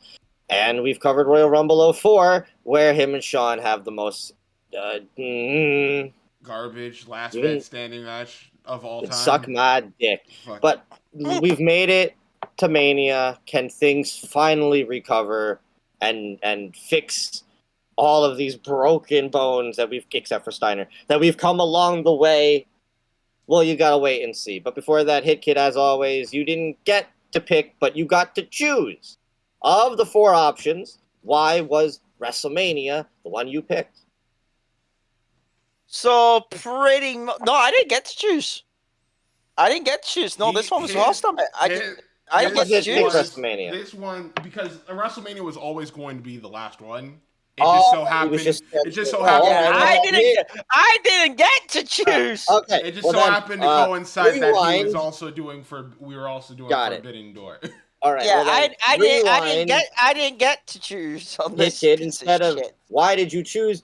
What is your original thoughts about watching this? Did you watch it when it happened, or is this a newer show? So this is 2004. This is when I was in my wrestling fandom. It had kicked off in 2000 and my main wrestling fandom kicked off late 2001. During the invasion. Okay, with WWE. So I was a Ruthless Aggression era kid. Okay. Same. The best years of Ruthless Aggression were 2002 and 2003. 4 was a down year. Yeah, it is. I'm dead serious on that. 2004 was a down year. This pay-per-view, I remember watching it, and I now watching it back. Some good, some absolutely terrible. And this pay-per-view for me is I'm not a big fan of this Mania. Even though there's some good on it, I'm not a big fan of this Mania, and I will explain why during the retro. Well, then, we'll get into that in a minute. But here's the thing. I'm not a big fan of WWE in 2004. That might be I think WWE in 2004 was stinky. Ew. 2005 WWE is a fucking league better than this. Well, we're going to hear what Hit Kid's got to say about that when we get into that. But before that, Sahaya. Culture Corner! What this should is be going on Good Lord. in the spring of 2004? It's the beginning of spring. Well, or in the middle of the spring. Well, kind of. It would be the beginning of the spring near the end of March, so we would officially be in the beginning of spring in early April. But Adam! April 2004. April. Oh, is it March? No. It is March. Fuck.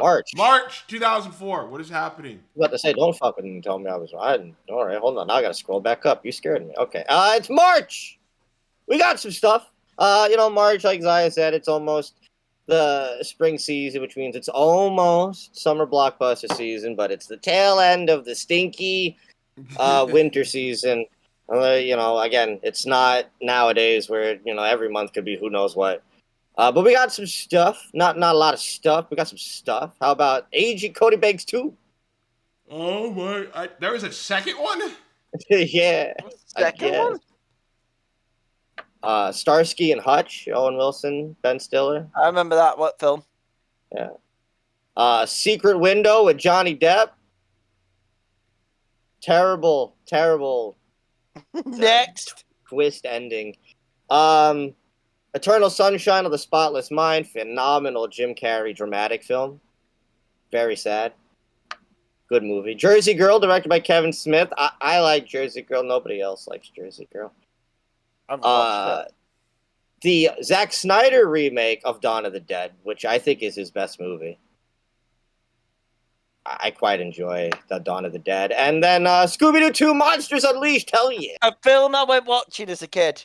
That movie fucking kicks ass. It's everything I wanted. Good. It's everything I wanted the first movie to be.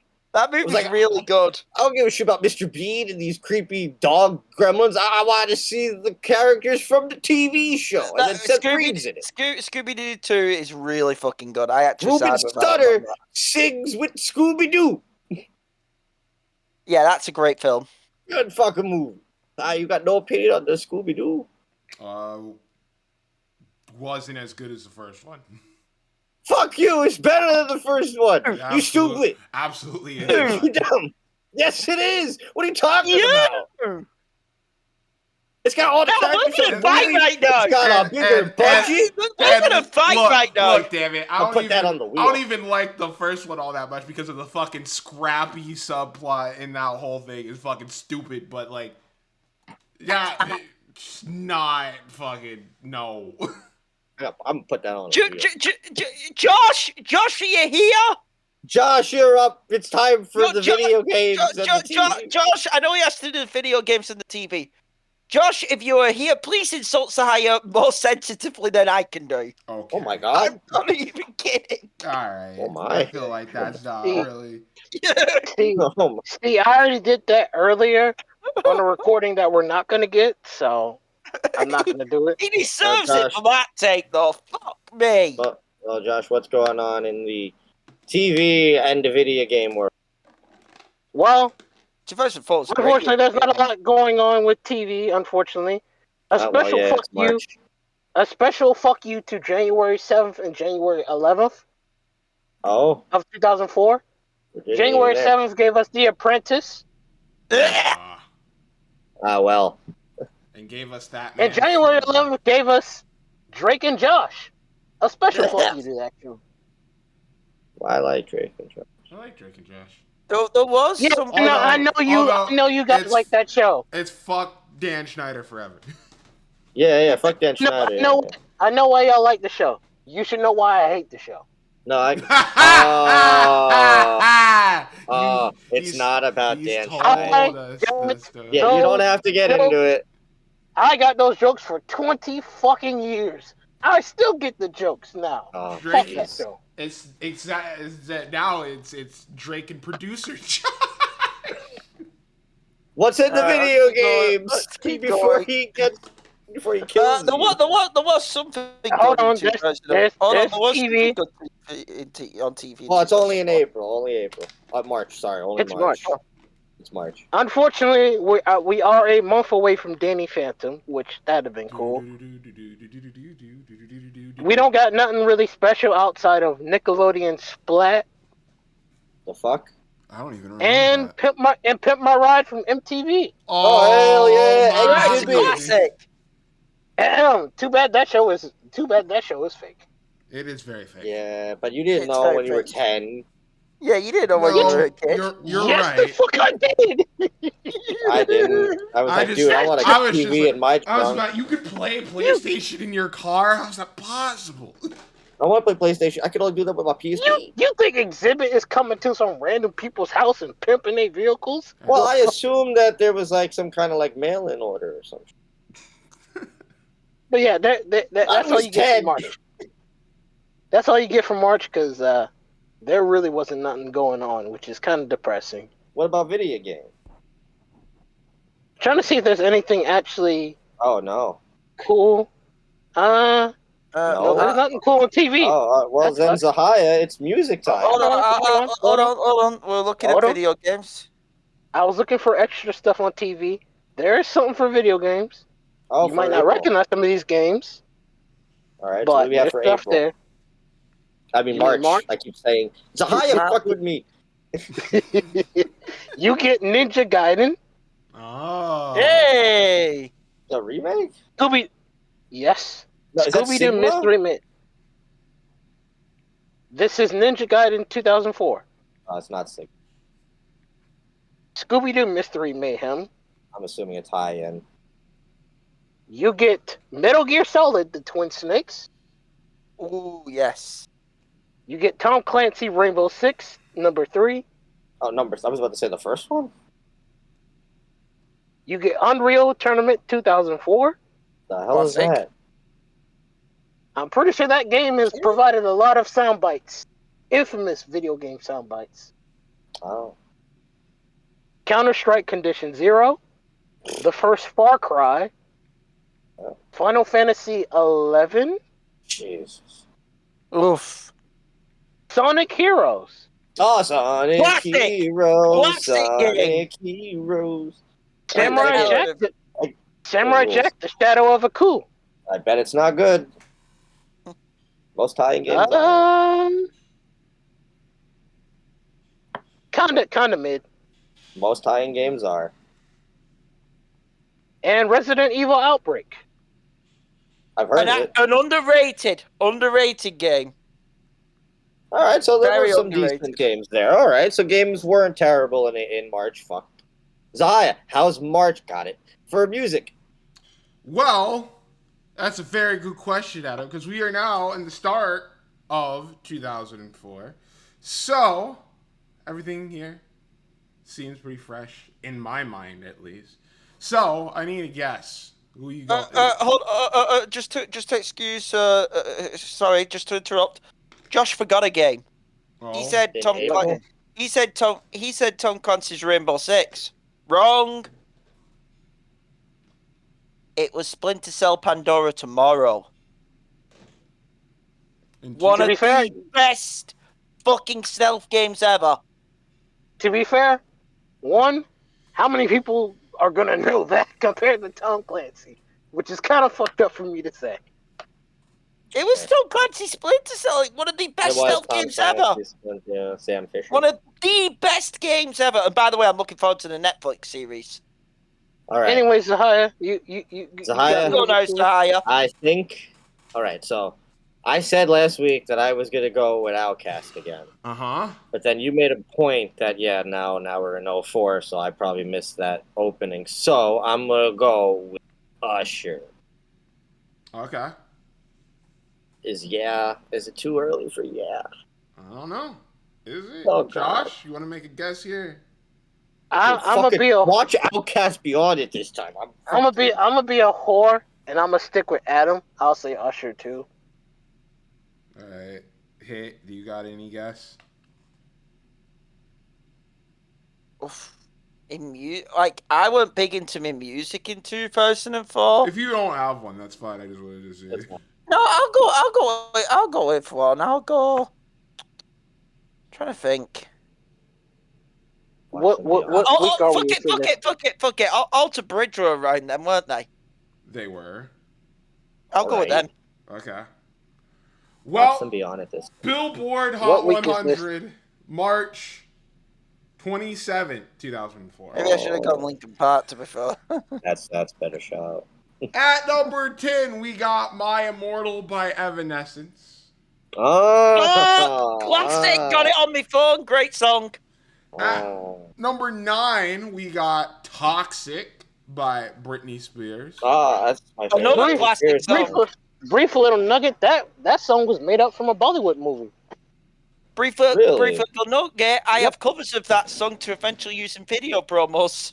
Oh. My favorite Britney Spears song. That song is sampled from a Bollywood movie. That song is great. That song is a great one. At number 8, we have I Love the Way You Move by Outkast. No! Fuck! God damn it! Damn it! You fucking bullshit! I'm gonna lose! Number 8.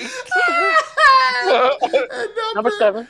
Number 7, we got Dirt Off Your Shoulders by Jay-Z. This was his recovery album after he got cooked by freaking Nas. Yeah. So he needed that badly. At number 6, we got Splash Waterfalls by Ludacris. I remember that song because he had a music video where the implication was sex. Oh, hot. At number 5, we got Slow Jams by Twista featuring Kanye West and Jamie Foxx. She wants some Marvin Gaye, some Luther Vandross, a little need. We really set this party on fire. At number 4, we got Hotel by Cassidy featuring Robert Kelly. No, goddamn! Why? That don't surprise me. Dude, he shows up on this show. I didn't even realize. Yeah. Let's keep going. At number 3, we got Tipsy by Jaquan. Which samples a Queen song. We Will Rock You. And at number 2, we got One Call Away by Chingy featuring Jay Weave. Which is very shocking that he's that high because I do not remember Chingy. And at number 1... Oh my god. We have... Yeah, by Usher featuring Lil Jon and Ludacris. I still love Outkast, but That couldn't have gone any perfectly, because once I got to Outcast, it's like, oh, you fucked up. The one time you didn't pick them. I picked them this entire run. You got it with Usher this time. He did the right thing, because Usher was on another level with this song. Like, Usher big in 2003. But I was like, is that a summer song? Well, that was popular culture, but what about wrestling culture? Oh. In March of 2004. Adam Kai's for number one with me for once. Fuck! Oh, I'm happy, though. I love that Outkast song, though. Yeah, Zion, you got time for Ring of Honor? I do, but Adam, do you have time for Pro Wrestling Noah? Oh, shit! Oh, shit! Noah presented... Noah Encountering Navigation in night number 8. I knew it. I was waiting. I was waiting for it. I was like, there's no way this doesn't got a night attached to it. It is, this took place on... Fuck! No, that's the wrong month. Hold on. Shit. Oh my god. Noah presented... again? Noah presented Navigation on... Holy shit. On March 13th, 2004. On this show, we had Mitsuo Momota beating Haruka Aigen in 7 minutes, 44 seconds. Kenta Kobashi and Tamon Honda beat Takeshi Rikiko and Trevor Rhodes in 11 minutes, 49 seconds. Ah, the Lost Rhodes, brother. I was about to say, who the fuck is Trevor? It's Trevor Murdoch! Oh my god, it's Dusty Raw, of course. You know... That's awesome. Fair. Fair. Kotaro Suzuki, Naomichi Marufuji, and Ricky Marvin took on Makoto Hashi, Setsuo Kikuichi, and Yoshinobu Kanemaru to a 30-minute time limit draw. I would scream. That sounds hellish. That is my worst nightmare. Masao Inoue and Mitsuharu Mizawa beat Jun Akiyama and Kichin Kawabata in 15 minutes, 29 seconds. Akira Taue and Takuma Sano took on Daisuke and Akita and Mohamed Yone to another 30-minute time limit draw. We're never watching the show. I'm not never watching the show. In a Kenta second singles trial match, Yoshinori Ogawa beat Kenta in 19 minutes, 10 seconds. This has a 3.5 star rating by Meltzer. And then I can't watch the show. In the main event, for the WLW heavyweight title, Takeshi Morishima defended against Jun Izumida in 12 minutes, 45 seconds. Yeah, no thanks. Next. What? Absolutely not. Give me the Ring of Honor show. Ring of Honor, same day, the day before WrestleMania, the 13th, happened to be ROH's At Our Best in Elizabeth, New Jersey. Opening contest, the Amazing Red defeats Jack Evans, Jimmy Rave, Mark Briscoe, Sanjay Dutt, and Teddy Hart in an 11-minute and 7-minute scramble match. That was sounding so good till the last name. Yeah, but it's 04, so he's still really good. Still, he's a douche. Right. But that match probably kick ass. Singles match, Xavier with Prince Nana defeated Slick Wagner Brown with April Hunter in 7 minutes and 26 seconds. Mm-hmm. Jerry Lynn wins number one contendership for the Pure title, defeating Nigel McGuinness in 10 minutes and 59 seconds. Probably really good. Number one contenders trophy match. Oh, I don't know what that means. Matt Striker, not that one, defeats John Walters in 15 minutes and 33 seconds. That's probably good, to be fair. The Prophecy of BJ Whitmer and Dan Moff and the Second City Saints of Ace Steel and Colt Cabana go to a no contest in 7 minutes and 55 seconds. That was to set up the street fight, if I remember, All-Star Weekend in Chicago, which is a fucking infamously great Ring of Honor match. And then these next two matches, I mean, how do you go wrong here? ROH Pure title match with special guest referee Ricky Steamboat. AJ Styles defends against CM Punk in 24 minutes and 10 seconds. That's not the one with That's the rematch. So that ain't the one where AJ fucking gave him the inverted style squash. And then world title steel cage. Samoan Joe defeats Jay Briscoe to retain in 14-16. That sounds. I remember that finish. Joe muscle busters him off the top of the cage and kills him. Fucking course he does. In 2004, he's a fucking maniac. And then in the main event, in a 8-man tag scramble steel cage, the Carnage crew of DeVito, Locke, Justin Credible, and Masada defeats Special K of Angel Dust, Deranged, Dixie, and Izzy, accompanied by Cheech, Cloudy, Hydro, Hijinks, Lit, Slim J, and Yo. You say just incredible? Yes. Okay. I remember 12 minutes and 28 One seconds. of the highlights of this one, though, was... I want to find this show. No. One of the highlights of that match, they did the spike pile driver off the top of the cage through 2 tables. No cap. All right, well, hit between Noah, Ring of Honor, and The Fed. Which show are you taking here?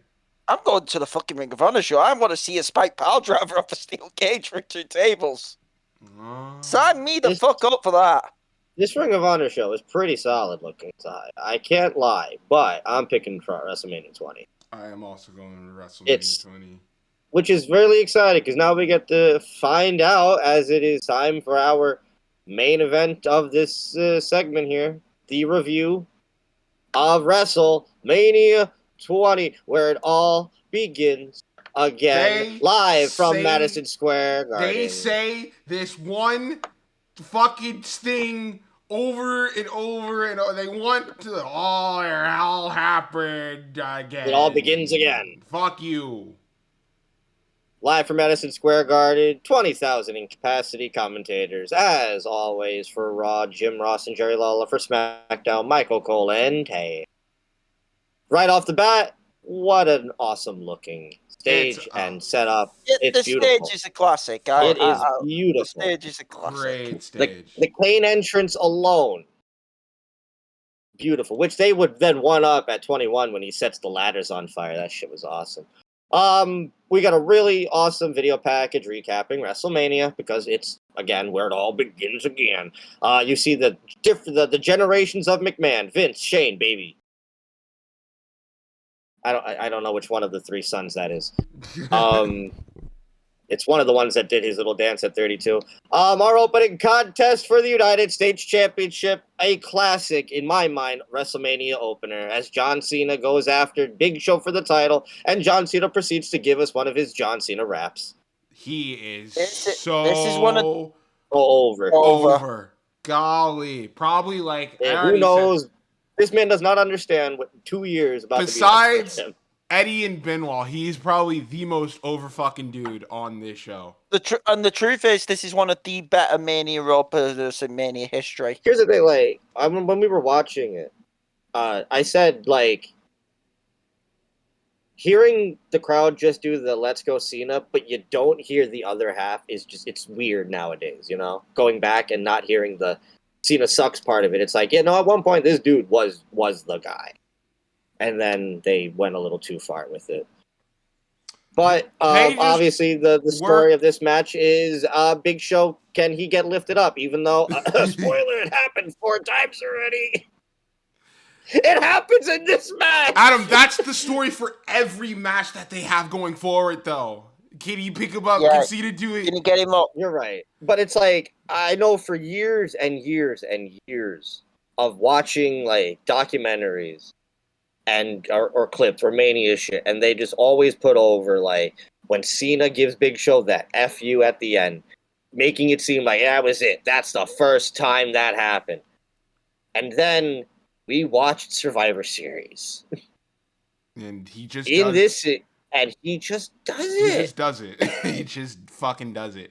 And then he does it in this match. But it's not the finish. So this match has pretty much worked as, like, standard big guy versus smaller guy match. Like, Big Show takes most of the match. Cena gets in a few shots here and there, but it's mostly Big Show just wearing him out. There is a point, like Adam says, where Cena just hits him with the FU. He gets him up. Big pop, doesn't in the match. So it's like, what the fuck? He goes to get the chain from the corner, and referee catches him. He's like, no, you can't use that. He's like, my bad.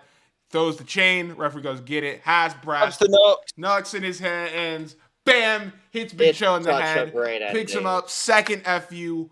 Gets it. 1, 2, 3. Cena is the new United States champion. Crowd goes wild. Cena wins his first of mini singles belts. Such a fucking in the Fed. It's a great ending. It's a great ending, and this is a great Mania. Because I love it. Because the best part of it is Cena tosses the chain. Because he knows what he's doing. He's like, yeah, no, that's the plan. Toss the chain, grab the Nux, get the victory. It's great. It is an all-time. For me, it's a top 10 WrestleMania opener. I agree. Like, is the match 5 stars in terms of in-ring work? No, but it's exactly what a WrestleMania opener needs to do. It's a great finish. It gets the crowd going. The babyface gets a big title win. There's no notes. This is perfect for Mania openers. It's clever cheating. Yes, it's clever. And it's clever cheating. The crowd's in on it. That's the best thing about with characters, because it's the same thing with like Eddie. Like, he didn't change his style to like turn face. Like, he didn't like, oh, I'm just gonna start wrestling cleanly. Like, no, He's still Eddie. Despite now, he's just, people like him, and that's the same. Now thing. He's just cheeky about it, and the crowd's like, yeah. It's the same thing with Cena. Nothing changed. It's just people like him now, and they're going with it. This was a great match. I really like this match and this opener. The finish is kind of on the levels of Rock and Shamrock. It's clever enough where you can kind of let it go. I'm with Josh. This is a good opener. Cut backstage to our first of multiple segments involving our storyline, which I wish had a little bit. Or is it just like 2? I think it's just like. Which is again, there's this one, there's another one, and then there's a final one. Which again, I wish there was just one more. Coachman, we see him run into Dr. Tom Pritchard and Johnny the Bull Stamboli. What a fucking trio that is. As he then goes, and then he passes up on Teddy Long. He's still a manager at this point. He walks into Bischoff's office with young baby Johnny Morrison. Yeah. Formerly Johnny Blaze, but now Johnny Nitro because he's Bischoff's assistant. Get it? Nitro. That's where he gets it from. And Bischoff's whole thing is go find The Undertaker.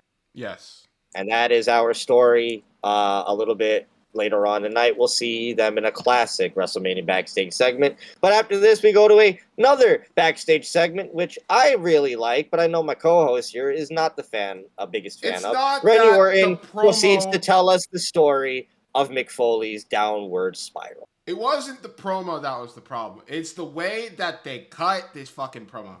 It's the fact that he would go from in and out where he would say shit about Foley, and then they cut to what happened on Raw, and then they come back and he's in an entirely different angle or but it's all in the same staircase where he knocked Foley. I get it, but like fucking stand still. This is so unnecessary. Just it's cut a dynamic. Promo.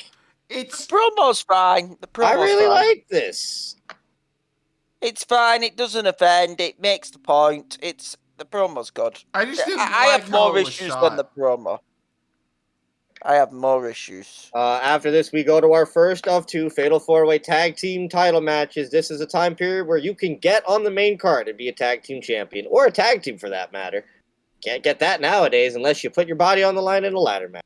It is for the Raw side of things, as Booker T and Rob Van Dam with the greatest mashup of all time, taking on La Resistance, the Frenchies of René Dupois and Robert Conway, and the Dudley Boys, and the greatest tag team you'll never remember of Garrison Cade and Mark Jindrak, who to this day, this is the only match of theirs I've ever seen together as a team. Watched WrestleMania 4 different times.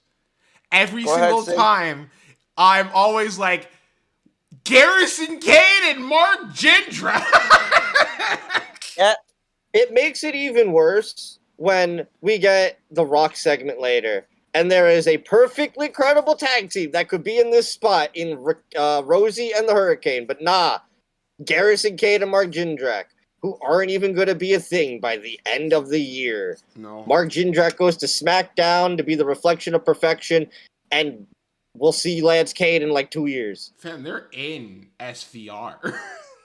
They are. That's how I was like, who the fuck's Garrison Kane? I didn't know he was Lance Kane for the longest time. I was like, who the fuck is this guy? They're also in Day of Reckoning. Yeah. This match is the weakest of the two. Yes. Yeah. Garrison Kane and Mark Jindrak honestly fucking they don't do anything. Shit. They don't most. They do nothing. Everything is done by like Rob and Booker or the Dudleys. At least on to La Resistance, pretty much. Yes. Like this could have easily been a triple threat tag without Mark Jindrak and Garrison, given maybe an extra 2 minutes, and I think it would have been a much better match.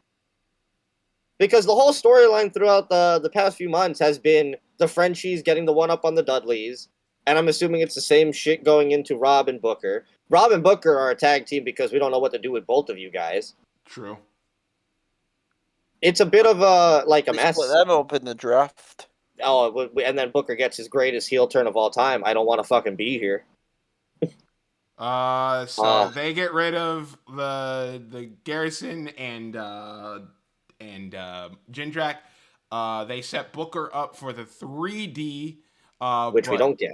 We do not get. We just get a simple flapjack. I was about to say we get the flapjack, but that leads to fucking. I think it's Conway that comes in. He gets hit with the scissor kick, and then Rob hits the 5-star, and then 1, 2, 3. Rob and Booker good night. They're still tag champions. It's completely nothing tag title match.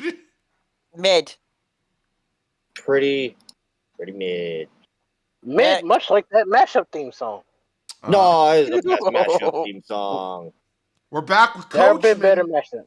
We're back with Coach. He's hearing noises from what looks like this a room of some sort. Is so great, and he tries to open the door, and it's Mean Gene, and he's got a few kissy marks. What's going on there, Mean Gene? He's like, I was backstage, I was trying to get an interview, and then all of a sudden, Bobby Heenan, what are you doing here? Oh, I was checking the pipes, making sure they're all good.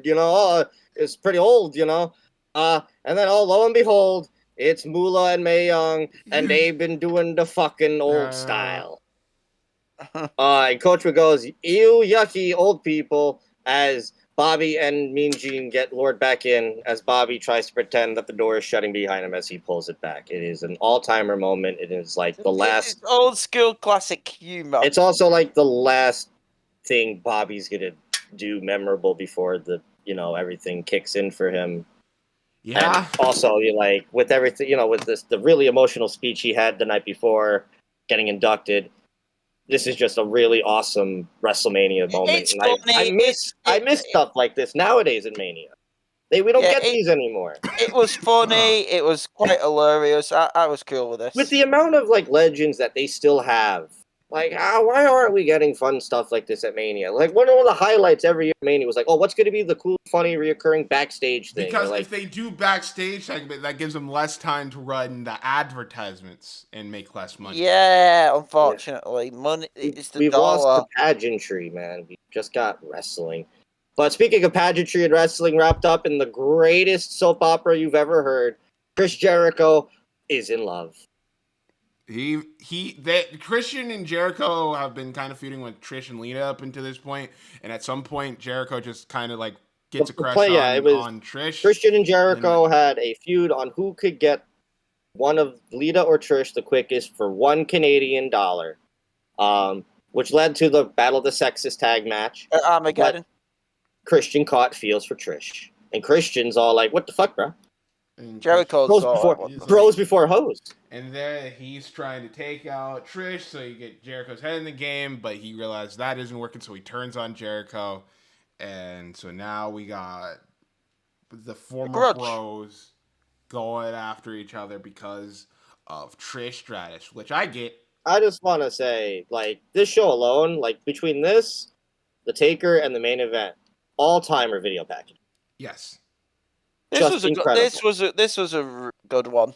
This is a slept-on, underrated Mania match. This is so fucking good. I love this match. This match rules. This match is awesome. Well worked. Christian hits every single move of his except for the fucking reverse DDT, and he kept fucking cock teasing me the entire match, and he never hit it. Edge-o-matic. I hit it. Edge-o-matic. Like, you don't do that.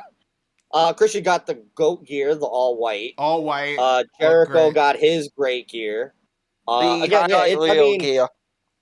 This is Jericho is coming off of the Shawn match at last year's Mania, which is an all-timer, and then he pulls out this shit. Like, this is Jericho at his fucking peak. And he's about to leave in like a year or so.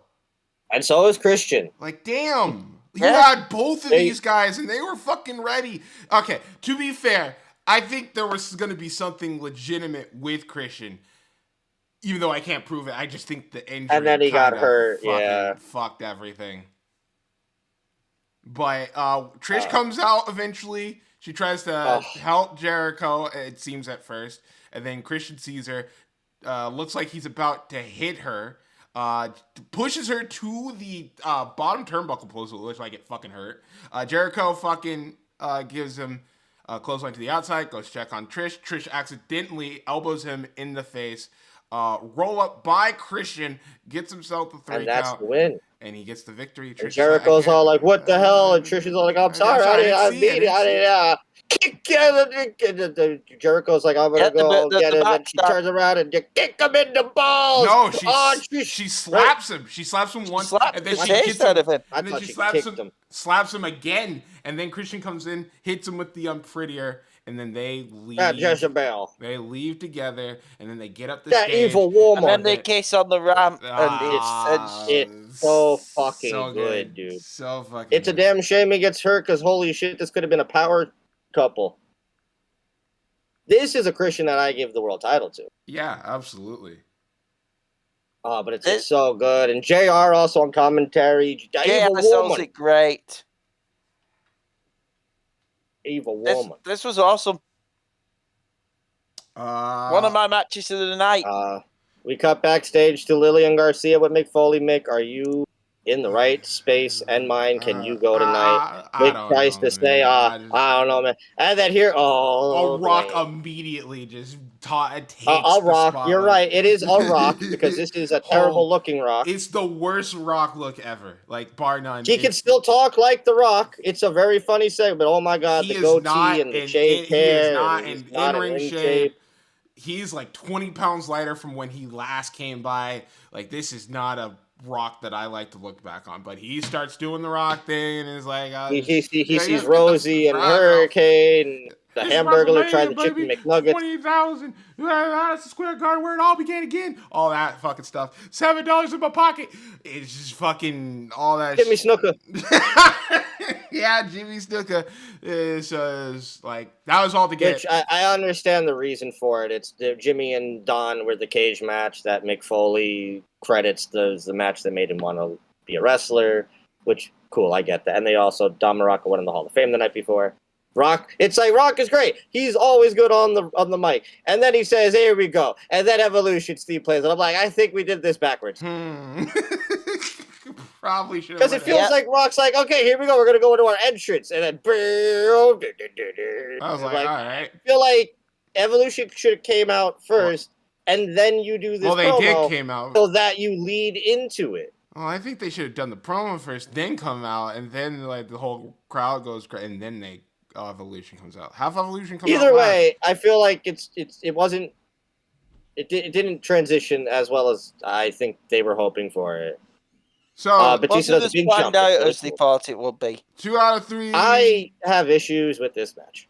I want to say 2 this out of 3. This match ain't good. Oh shit! Me and him are on the same page. I think the biggest problem with this match, my biggest issue is that why is this 17 minutes long? It should have just been all of like the big moves. Why did we have like a 7-minute heat spot with Mick Foley getting beat up for The Rock to come in and do like 4 moves? Rock's not in shape. We've already made that clear. Agreed.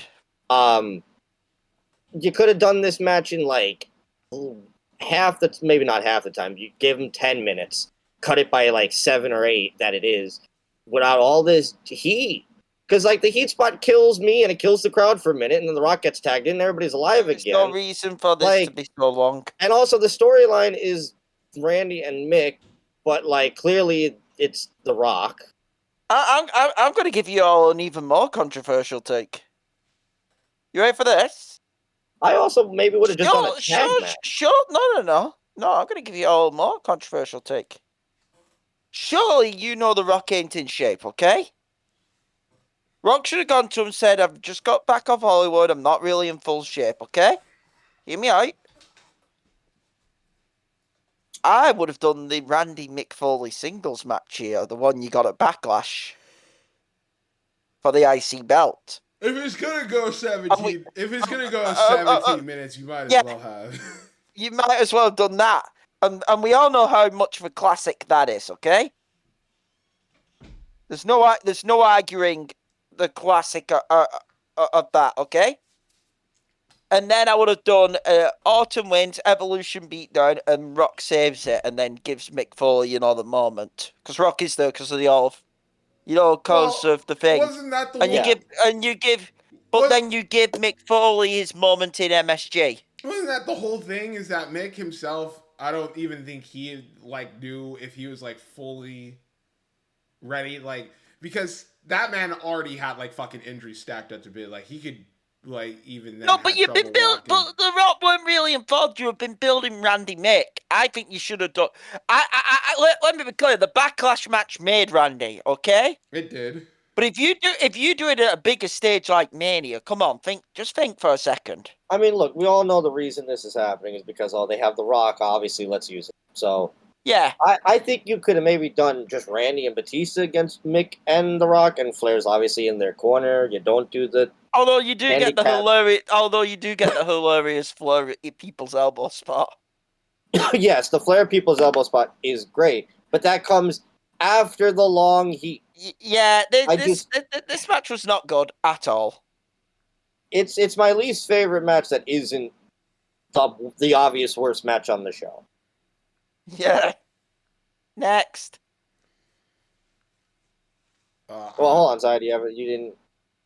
Oh, well, I obviously liked the match a lot more than you guys did. I thought the Heat segment was a bit long, but nothing too egregious. I thought The Rock added a lot of energy to this match. The crowd really liked Foley, and I thought it progressed the storyline very well. I didn't really have much of an issue with it. I thought it was actually pretty good. After this, we get holy shit. Thank God they figured how to do this out. Mean Gene's out here to introduce our giant, 30-man cast of the Hall of Fame. This goes on every one of them gets 10 minutes? a bit. It's like 10 minutes. So run it down quick. Tito Santana, Big John Studd, Harley Race, Pete Rose, Don Morocco, Greg the Hammer, who gives a shit? Junkyard Dog, Superstar Billy Graham, Jesse the Body Ventura, Sergeant, did I say Slaughter already?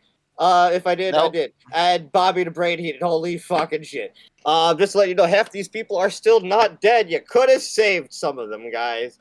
Mean Gene pretty much does a little bit to introduce them and then makes a few jokes, and it goes on way too long. Next.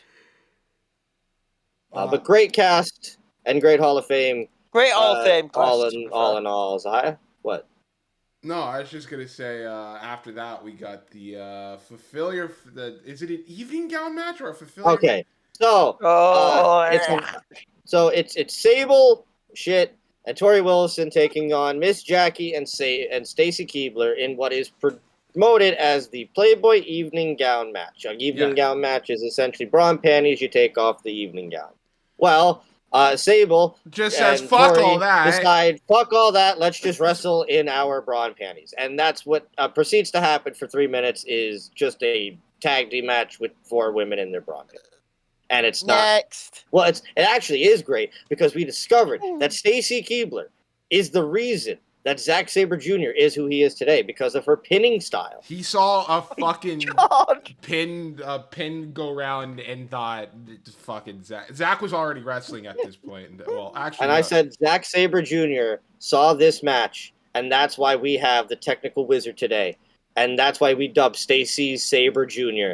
as the mother of Zack Sabre Jr. I haven't agreed to any of this shit. But He this needs to be match arrested. really did not need to happen. Didn't make any sense. I needed to keep myself entertained somehow. Just nothing. I mean, Tori Wilson, God bless. He needs to Sable, get the fuck out of my company. Wrestling fans, ready for WrestleMania, and then that goes into the Cruiserweight Invitational. The Cruiserweight Invitational, it's a gauntlet, but it's all the men are already at ringside as soon as one gets I have a problem with this match. It's way too short. It's too short, and not only that, I hate, and I actually really mean this, I hate the way this match is structured. Yeah, I don't like it either. I really hate the way this match is structured. Again, I don't think they ever do it this way again. No, they don't. No, they don't, because they realize it fucking sucks. Either you're going to do one at a time, but they clearly realize, we can't do that because then we have to do entrances and stuff. And this match, I do believe, gets cut for time because the truth is, the 3-on-2 match. Instead of doing the gauntlet, and I really mean this, instead of doing the gauntlet, should have just been a scramble.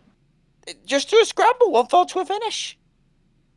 Yeah, you're right. And have all the chaos with everyone in the ring. This match is famous for mainly one thing, and that's Ultimo Dragon fucks up his entrance. I thought everybody in here came to. So everybody. That's not. You can't say that because Funaki gets beat in like 2 seconds. Yeah, you're right. But everybody besides him, I think, does pretty good work here. Does what they're supposed to do. It's very fast. Jamie Noble goes on like a killing spree, beating Ultimo. He beats Funaki. He takes Billy on Kidman almost kills himself. Oh my god. He does a springboard shooting star press, and Jamie Noble has to give him a shoot tombstone because if not, he would have died. He would have killed himself. After he does the fucking BK bomb, which is a move that more people need to adopt, but then I realize that's because they'll die. Who cares? But the main Keo, aka Jimmy Wang Yang, gets taken out. And the real story is the ending of Chavo and Ray Ray. Ray Ray dressed as the Flash, his best WrestleMania attire in my mind. Chavo Classic is out there. Chavo Classic and Ray get taken out by the classic WCW jump over the ref spot. But Chavo has Ray pinned. Chavo Classic holds Chavo Jr. And allows him to get the victory. And hell yeah, Chavo wins the second mascot of Four Post Massacre. I know. Yeah, so this match was It's fun, but it's too short. No. I have a couple of problems. It's a fun match. This could be so much fucking better. It could. You're right. Also, that's why I have a real grievance with this. I think for what it is, it's still a very fun match. But you are right; it could have been structured a lot better, and probably, but like. Once Rock and Mick went overtime, there was really not much they could do in this regard. They cut this match. It's been cleared, yeah. I think this match was supposed to go like 15, and they cut it because they had to readjust after the handicap match went over. But, again, I enjoy it. It's cool that the Cruiserweight belt even gets on the pay-per-view for that matter. Is after this... Talk about we skipped... need to go as long as it did. We did skip one thing. What was that? Was Eddie and Benoit's backstage promo. Oh, yeah, where Eddie rage baits Benoit into being fucking hyped for his world title match. Yeah, it's like, don't kill Nancy. That would have helped. In a match where the video package is 10 times better. The best part about the match itself fucking match is the video package to build up look, at the time, yes, dream match could have been great between Goldberg and Brock if it wasn't for the fact that both men already had one foot out the door. Off. And they have to struggle so much that they even had to bring in good old Stone Cold, and even he can't do a damn thing to help this one. Save it. This is 13 minutes of fucking torture, nothing. Of fucking pure torture. And then they start there's like a little point in the middle. 5 minutes of the match is literally them just staring at each other and doing collar and elbow tie-ups. That is it. This is pain. That is it. Pain. And then all of a sudden it feels like there's something cool happening because there's a jackhammer and a spear and an F5 and it's like, oh shit, and then back to the bullshit. Oh. And the crowd's not even paying attention. There is something happening. There's like a fight going on. There's like a fight going on in the crowd that people in there couldn't give a shit less. Well, either half the crowd's looking at that, or the other crowd is going, "You sold out, fuck you, something else." God, how the fuck does it end? Goldberg wins. Yeah, he hits him with the fucking jackhammer. Not after a spear, by the way, because jackhammer then spear. And then he gets in Austin's face. It looks like, oh, let's wake the crowd up with that. That leads to the F5, and that doesn't do jack all. And then Austin gets in Brock's face, and we get a showdown between the match that was supposed to happen. But, that's the one where he decided to take his ball and go home. Brock runs. He goes into the corner. Spear, jackhammer, bullshit. 1, 2, 3. Goldberg is the winner. A real fuck you to this match. Brock Lesnar gives the infamous double bird meme. Gets stunnered for his troubles. Goldberg and Austin celebrate. Yeah, this is a real fuck you to this match. Austin stuns Goldberg and game.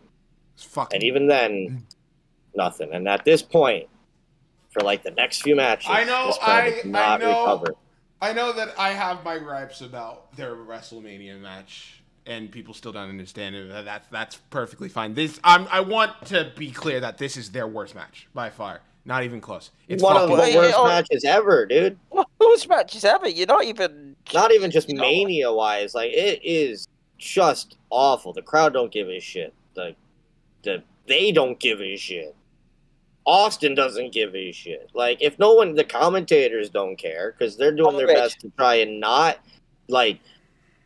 address that the crowd is clearly turned on this thing. It is, and for it to be like smack dab in the middle after like the first half of the show, it's a momentum killer. Like that first half, you have the opener and the Jericho stuff, and Mick and Rock, the crowd are into it. I mean, it's not for me, but the crowd are into it, and you got sexy women, and the cruiserweights do some cool shit. It's like, oh, it's pretty fun Mania. Everything's going great. And then this shit halts it, and then your follow-up is another 4-way tag match, which is better than the other one, but this shit ain't going to recover the crowd. It ain't going to get the crowd back. It's the 4-way tag match. No, it's not. Rikishi and Scotty take on the APA, the Bashams, and the World's Greatest Tag Team. It's a better match because you actually have 4 tag teams that are used on the show that they're... Yeah, exactly. The standout in this one was JBL transitioning. Yeah, it's almost that close to his... It's almost that time for JBL to go to John Bradshaw. Rikishi wins by sitting on, a Basham. Just sitting on one of the Bashams, and that's it. And then fucking Scotty does the worm. Hits the worm after the match. I was like, what the fuck? And then they do the Too Cool dance. Happy days. The reason why this match is better than the Raw one is because you actually had 4 really competent tag teams. It's just a lot more fun. I enjoyed fucking Rikishi. Bashams are a good team. World's Greatest Tag Team are great. Obviously, APA are fun. Shelton is the standout in this because he knows he's about to get that singles push. True. Yeah. We got Edge is coming back. What a weird video. Pat is a monkey, and he's I wasn't entirely sure what they were going brooding. Look at his eye. Edge is coming. You. I couldn't. And then, Jesus Christ. Here comes Jesse, the body. I have no recollection of this at all. I was like, The body comes out because he just got inducted. That's a terrible Jesse. I got a bass in a Congo, and he's out here to talk to the fans, talk about his induction, and also, remember, he's coming right off of his governor's role. But he's also here because he wants endorsement, possibly on a wrestler in the White House. From all people, can you believe it? WWE Hall of Famer and two-time presidential candidate, president-elect, Donald J. Trump.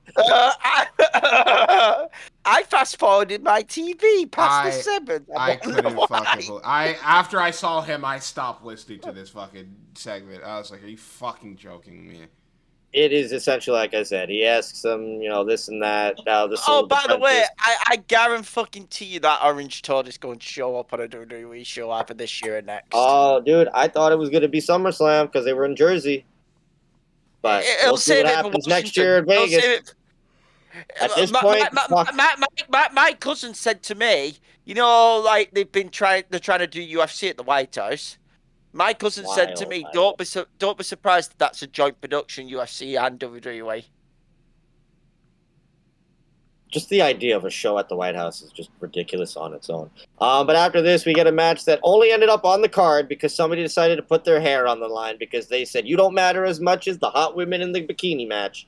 Molly Holly has her hair on the line against Victoria for the women's title. It goes less than 5 minutes. It's fine for what it is. And then Molly's got to sit in a chair. She gets her hair shaved for what feels like forever as Kurt Angle then makes his way out for his match. A match that literally couldn't be on the card until Molly offered her hair, and it shows because they don't give him anything. They don't give anything. The crowd's still dead after everything that has happened so far. Nobody really cares. And then Victoria wins. And then we had spent like a whole fucking 10 minutes on this shaving angle that goes into the next match. What's crazy is they do the shaving, then they cut to the video package between Eddie and Kurt. And then they show the shaving when we get back. And we cut back, and she's still getting her head shaved. And then boop, boop, boop, boop, boop, and then Kurt comes out, and we get a great moment where Kurt looks over at Molly. He's like, "Yeah, I've been there." Yeah, been there. So that was funny. And then I guess they just left at some point because then Eddie and Kurt proceed to have an awesome match which has one of the best finish. Oh, that's your match of the night. Okay, I don't argue it. I won't argue it. My match. I know a lot of people love the world title match. This is my match of the night. I love this match. World title match isn't even my match of the night. Christian and Jericho. Oh, that I won't argue. Yeah, I love that match. This match is great. Eddie and Kurt. I mean, how you gonna go wrong here? All-timer ending, which goes back to the highest point earlier about seeing of it's clever cheating, but it doesn't make Eddie look like a bad guy.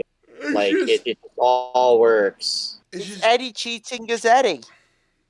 It just came down to the fact where it was Angle was just out wrestling this dude. There's no ifs, ands, or buts about it. He was out wrestling Eddie.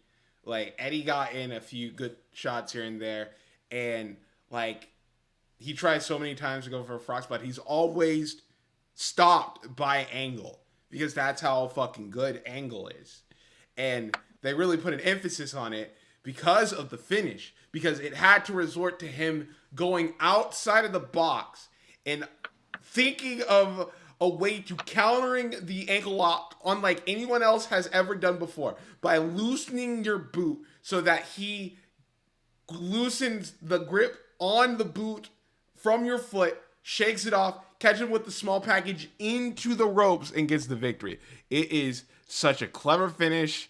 It doesn't it's not a cheap win because it fits both of their characters and shows how dangerous Angle is, but also how crafty Eddie can be. It's Eddie's craftiness, Eddie's brains won in the match. Fucking great. It's so great.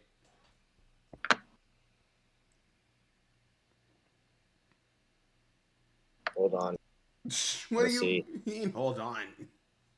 It's 4:30 over here, Adam. I need to get some. Oh no, I the Undertaker and Kane. Again, goated video package. Undertaker was buried by his brother. Goated entrances for this as well. As of late, signs of the brother have been returning. We get the all-time Royal Rumble entrance spot with Dong, and then poor Spike gets murdered. He's not real, he's dead. And then Kane comes out, ultimate entrance, the fucking New York skyline is on fire! And then, oh yeah! Paul Bearer returns with the Druids, as one Druid currently leaks and almost sets Madison Square Garden on fire. Yeah. Haunted entrances for both men. The gong hits. Dong. And here he returns from the dead. The return of the dead man Undertaker. No longer chewing tobacco and riding a motorcycle. The dead man has returned. He gets in the ring. Kane continues to scream, "You're not real. I buried you. I killed you." He closes his eyes as he goes over to touch him. Psych, bitch, he ain't dead. Undertaker proceeds to then unleash hell. And we get a good match that I would have also shortened by a few minutes. It didn't need to go as long as it did. It should have honestly just been like Kane gets like should have been a take a squash. Yeah, Kane. Maybe you have Kane hit the chokeslam like one time, and that's like his only offense or one of the few offenses. And Taker does the sit up. And he does the sit up, and then he comes back tombstone in the match. But for what it's worth, it's still well worked. It doesn't go that long. It does what it needs to do, which is the Undertaker's back. So I didn't have. It's an all-timer Undertaker spot, and again, I know a lot of people shit on like the Undertaker and Kane Mania matches. Watching this one again, and like I get the story is more important, so I don't think you need to be attacking the match quality. And then after watching 14 for like the first time this year, that match is pretty fucking solid. So I think you people need to reevaluate your Undertaker and Kane Mania match. Oh, the Undertaker they're not Shawn Michaels. But they don't need to be Shawn Michaels. They're exactly what they're supposed to be. The Undertaker match at 14 is so much better. And then we move in to our main event of the evening. Triple threat for the world title. Shawn Michaels wants his belt that he was screwed out of because of the fucking ending of that terrible last man standing match. Obviously, Chris Benoit won the Rumble and has decided to swap sides and go to Raw. So Austin's got to make it apparent. It's going to be a triple threat. What were you say, Zaya? Nothing. I adore this match. It's one of my favorite matches. Step up my drowning pool. Fucking amazing video package. Gold song. And we got to watch it without the dub. Thank God. Yeah. Fucking Benoit comes out. He's crazy. Triple H comes out with goated gear. I love the white boots. Yeah, the white boots. Fucking great. Love the white boots. And then the match nights is so fucking. It's one of my favorite. It's literally one of my favorite matches of all time. I adore. Is it the best triple threat match in history? Oh, of the Fed. Of the Fed. Of the Fed, probably. Of the Fed. Yeah. Look, I love Io and Rhea and Bianca. Bianca. Not Bianca. No, yeah. Yeah, it was Bianca. But I think that match. It's just so fresh to me in my mind. What about the Rumble? I'm going to respectfully, and this is just me. Oh, here we go. I'm going to respect. I know the Rumble triple threat's up there. Okay. Yeah. For me, there are two I actually put ahead of this one. Uh-huh. The recent IC title triple threat from Mania 39. Oh, Gunther. Oh, yeah. Okay. Drew and I think that one needs to be up there. And then I'm going to shock you. Because I think it's a fucking tremendous triple threat, okay? And it was 2 years earlier. Undertaker, Rock, Kurt Angle, Vengeance 2002. I do love that triple threat match. With the snake pants? The match is a fucking great one. It's so good. Look, I love... honorable mention, by the way. The other one, but I can't put it above this one. 2003 Vengeance, Brock, Angle, Big Show. We watched that a few months ago, I believe. That's also really good. But the two triple threats I put above this one, 2002 and then Mania. I love the 2002 one. Again, I think it's a little too recent. This one, I just fucking adore. Everything about this is so fucking perfect and good to me. Like blood and from both Triple H and Shawn, and like the table spot where fucking Benoit gets double suplex through it. Like Evan, like fucking Triple H, Benoit having Triple H in the sharpshooter, and fucking Shawn kicking fucking Benoit's head off of his shoulders, all of that, and then it leads up to the finish where fucking Triple H looks to have him in a pedigree. He chases it. Fucking Shawn's taken out. Fucking Benoit puts him in the crossface. Triple H tries to get it. He's rolled over into the middle of the ring. He's got nowhere to go. Everybody's losing their minds. He finally taps out. Crowd goes crazy. Benoit wins. It's amazing. And then we get, it's amazing. And then we get what we get. And then we get a moment. And then we get the future. Which, you know, when we were watching, Jay made a good point. This is worse in hindsight, not for Benoit, but because of what Benoit took away from him. Yeah. In this moment. The fact that we can't see that moment with an Eddie compilation ever again. You're right. That, you know, the biggest thing that they show from this Mania is the boot coming off. But that's not the story of the night. It was the both of them being champions. World champions hugging in the middle of the ring. It was away from them. It was two guys overcoming the size disparity thing that the Fed has always put out there. And now you can't look at it the same way. No. But outside of that, the match, great. That is. But I do have a question from our friend here in the chat who asked a question for you, Zahaya. Mm-hmm. This or the Backlash match? This is better than the Backlash match. And I love the Backlash match as well. But yeah, I love this. All right. Yeah, this well, there's your answer the Backlash match. To our friend in the chat and to you out there as well. But with that, yes, Sahaya, the end of the Reign of Terror is over. But we will be returning kind of to this in December during Cena Tanahashi month when we cover WrestleMania 21. So don't worry. That's when the Reign of Terror really comes to an end. Ends with Batista. So we're not done with Reign of Terror just yet for this year. But we're taking a break after it now. But I asked Sahaya the big question when we did 06 retrospective. After watching these 4 shows and all the other ones we've done, how are you now feeling about Reign of Terror? Before then, I think we should give our final grades. Oh, yeah, you got a good point. I'm going B. After reviewing, maybe B+. After reviewing it, because people got to understand, this is literally my first ever WrestleMania I ever watched. It has so much significant value to me. I go back and watch the show regularly. So for the I'm gonna give it a B+ because I was originally gonna give it an A-, but there are a lot of problems. You didn't pull a me with this show that I don't think I could just ignore. But in my heart, I adore this show. It's a part of my wrestling fandom, and it's probably never gonna go away. I can watch this. It's the last Mania in MSG. Go on, finish up. No, I never get tired of it. I just, it's a comfort show for me to watch. It's a comfort watch that is also almost 5 hours. Yeah. So there's some parts of the show I don't like, as I've mentioned, okay? And there's some parts of the show I do like, okay?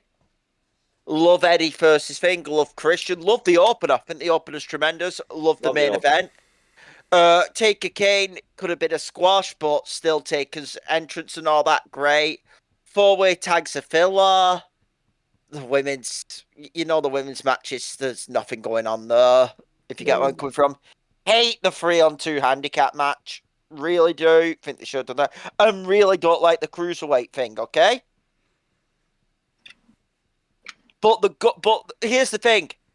The bad's bad, but it's not like, this is the fucking pits bad. You get where I'm coming from? No, there's been worse, definitely. There's been worse. And the good is, really fucking good. So if you ask me where I'm going to rank this, I'm going to keep it in B, but I'm going to go B-. Okay. I'm gonna go B plus because again, there's the fun backstage stuff with Coach, which again I wish there was more to it. B minus for me. Hall of Fame is a great class. Let's forget about the Trump.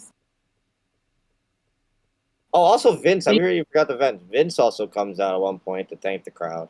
Oh yeah, he does. Easy B for the show. Yes, B rating overall for WrestleMania 20. Still a top 10 mania. I asked that question. So my whole reason for doing this was because I wanted to highlight just how bad of the fucking reign of terror actually was in hindsight. Because this isn't a case of like, oh, the Triple H was the only one. No, there were obvious people that could have taken it, but fucking hell, this man is. He did it right. He married into the family. He played politics. He played stupid when he needed to, and it got him this far. And because of that, the TV suffered, attendance suffered, fucking fans didn't come back to it. So good on you, Hunter. Good on you. Also, way too much fucking law resistance. Also, he couldn't play politics with everyone because he tried that with Kurt and he could have tried it with Brock, but both would have probably smacked him into Kingdom Come. Know who you're playing games with. Well, I had a great time because it's Ruthless Aggression Era Wrestling, and it's my jam, so I'm never upset when I get to see people I adore watching. But with that said, Zahaya, next month we go back to themes as we're heading to my favorite modern-day wrestling company, the good old Black and Gold, NXT month of September, takeovers abundant. NXT. What are we starting with? I'm tied booked for a September episode or not. I'm trying to remember. No, you are not. No, right now. No, you're not. Thank God. Yeah, so NXT next month. It's going to be very fun. But you're probably wondering what our first show is. No, well, I tried to book September 15th. I don't know if someone took that. If you need it, I can give it to you. Because I remember I DM'd you on the 11th of July over it. Well, there you go, Hid. You got the 15th. It'll be back on the 15th. So there you go. Think about an NXT TakeOver. But NXT TakeOver month is next week. New superstar debuts. New challenger incoming. Connor Green will make his debut on our podcast next week. Oh. His show will be decided tomorrow. So sadly, I can't give you the answer. So we'll know when you know next week. All right. Oh, goody. So he gets to enjoy this experience. Okay. Well, let's go through this Forbidden Door pay-per-view really quickly. This is... Hickett, you were there. Our review. I was there. I was on camera. He was literally there for the entire show. He was on hard cam. Once you saw him, I was on hard cam. I gotta ask, hate level towards me when you saw me? I was like, it ruined the show. Fucking, this is like every single time I was like, where is he? I didn't notice until like halfway through the show where Adam's like, I can't keep watching the show. I keep seeing kid's face. I was like, I haven't really seen it. Pointed it out on Twitter. And then I have his reaction in real time of me going, yeah, once you see it, you won't. And like 5 minutes later, fuck, I saw him. Like, fuck, I see it. Damn it. And then all of a sudden, it's like, oh, it's back. Oh, by the way, I have the chairs now upstairs in my room. I figured. Chair bros. I also have chairs. I was like, weren't they like fucking collectibles or some shit? Yeah, I've got the two chairs I sat in. Yeah. We will go through the 0 hour real 0 hour dead quick. I didn't watch the 0 hour, so I can't really give my thoughts. I was there for every single match of the show. Zai, did you see any of the 0 hour? I watched the 0 hour. Oh, all right, cool. So you did get up. I didn't go to sleep. Oh, you crazy man.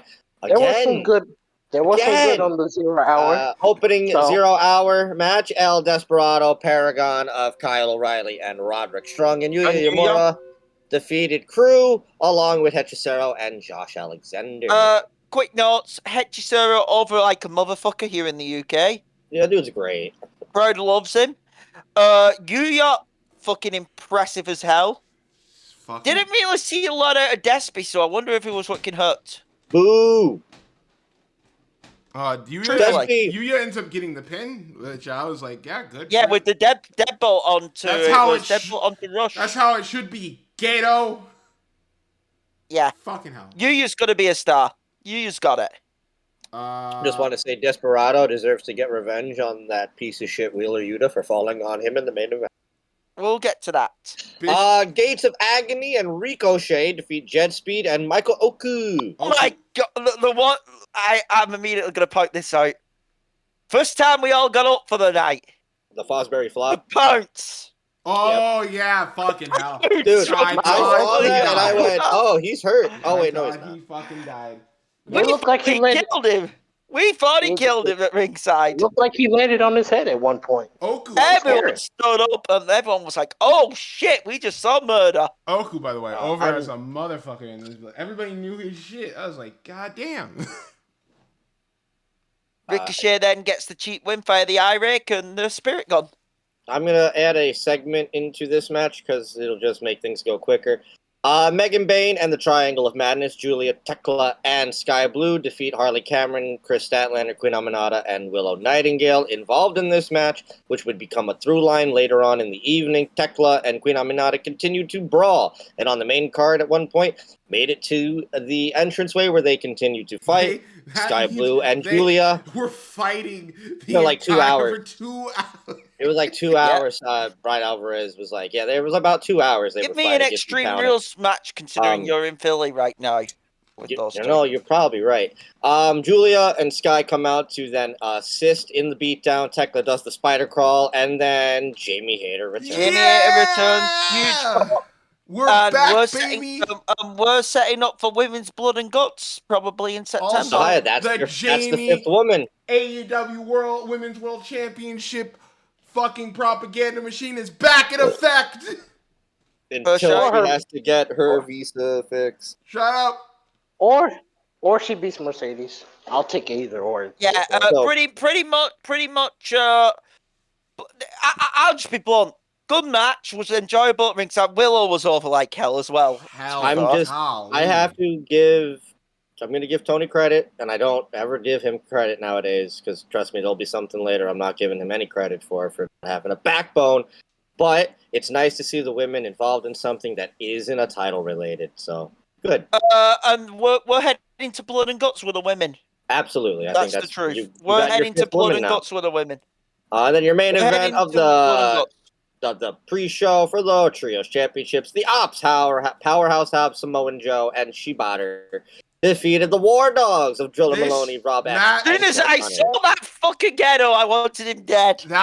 This match came on, and we only had like 10 minutes left into the fucking 0 hours. Like, how the fuck are they going to... I was like, okay. They literally and they got the shit in. With like 30 seconds left on the clock. I was like, you guys gotta go. Yeah, and Joe getting that pop with a muscle buster. Joe was insanely over here. I immediately stood up. I knew what was coming. I'm like, muscle buster, good night. But that was your 0 hour pre-show. As we now move into the main show, AEW and New Japan and maybe some others present Forbidden Door 2025 from the O2 in London, England.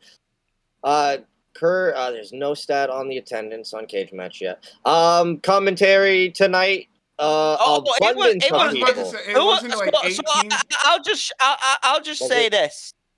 I don't think the number was inflated because I did see a few empty seats around there. Can I be clear?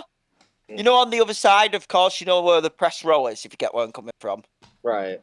There was a few empty seats, but I would say it's definitely over 18. I was about to say it's definitely 18. Well, they said that it beat Money in the Bank, which means get ready for a 2-night Money in the Bank. I definitely think it beat Money in the Bank. Because we need to beat it. So 2 nights, and it counts as one, because that's what works. That's what they do. Commentary for this evening.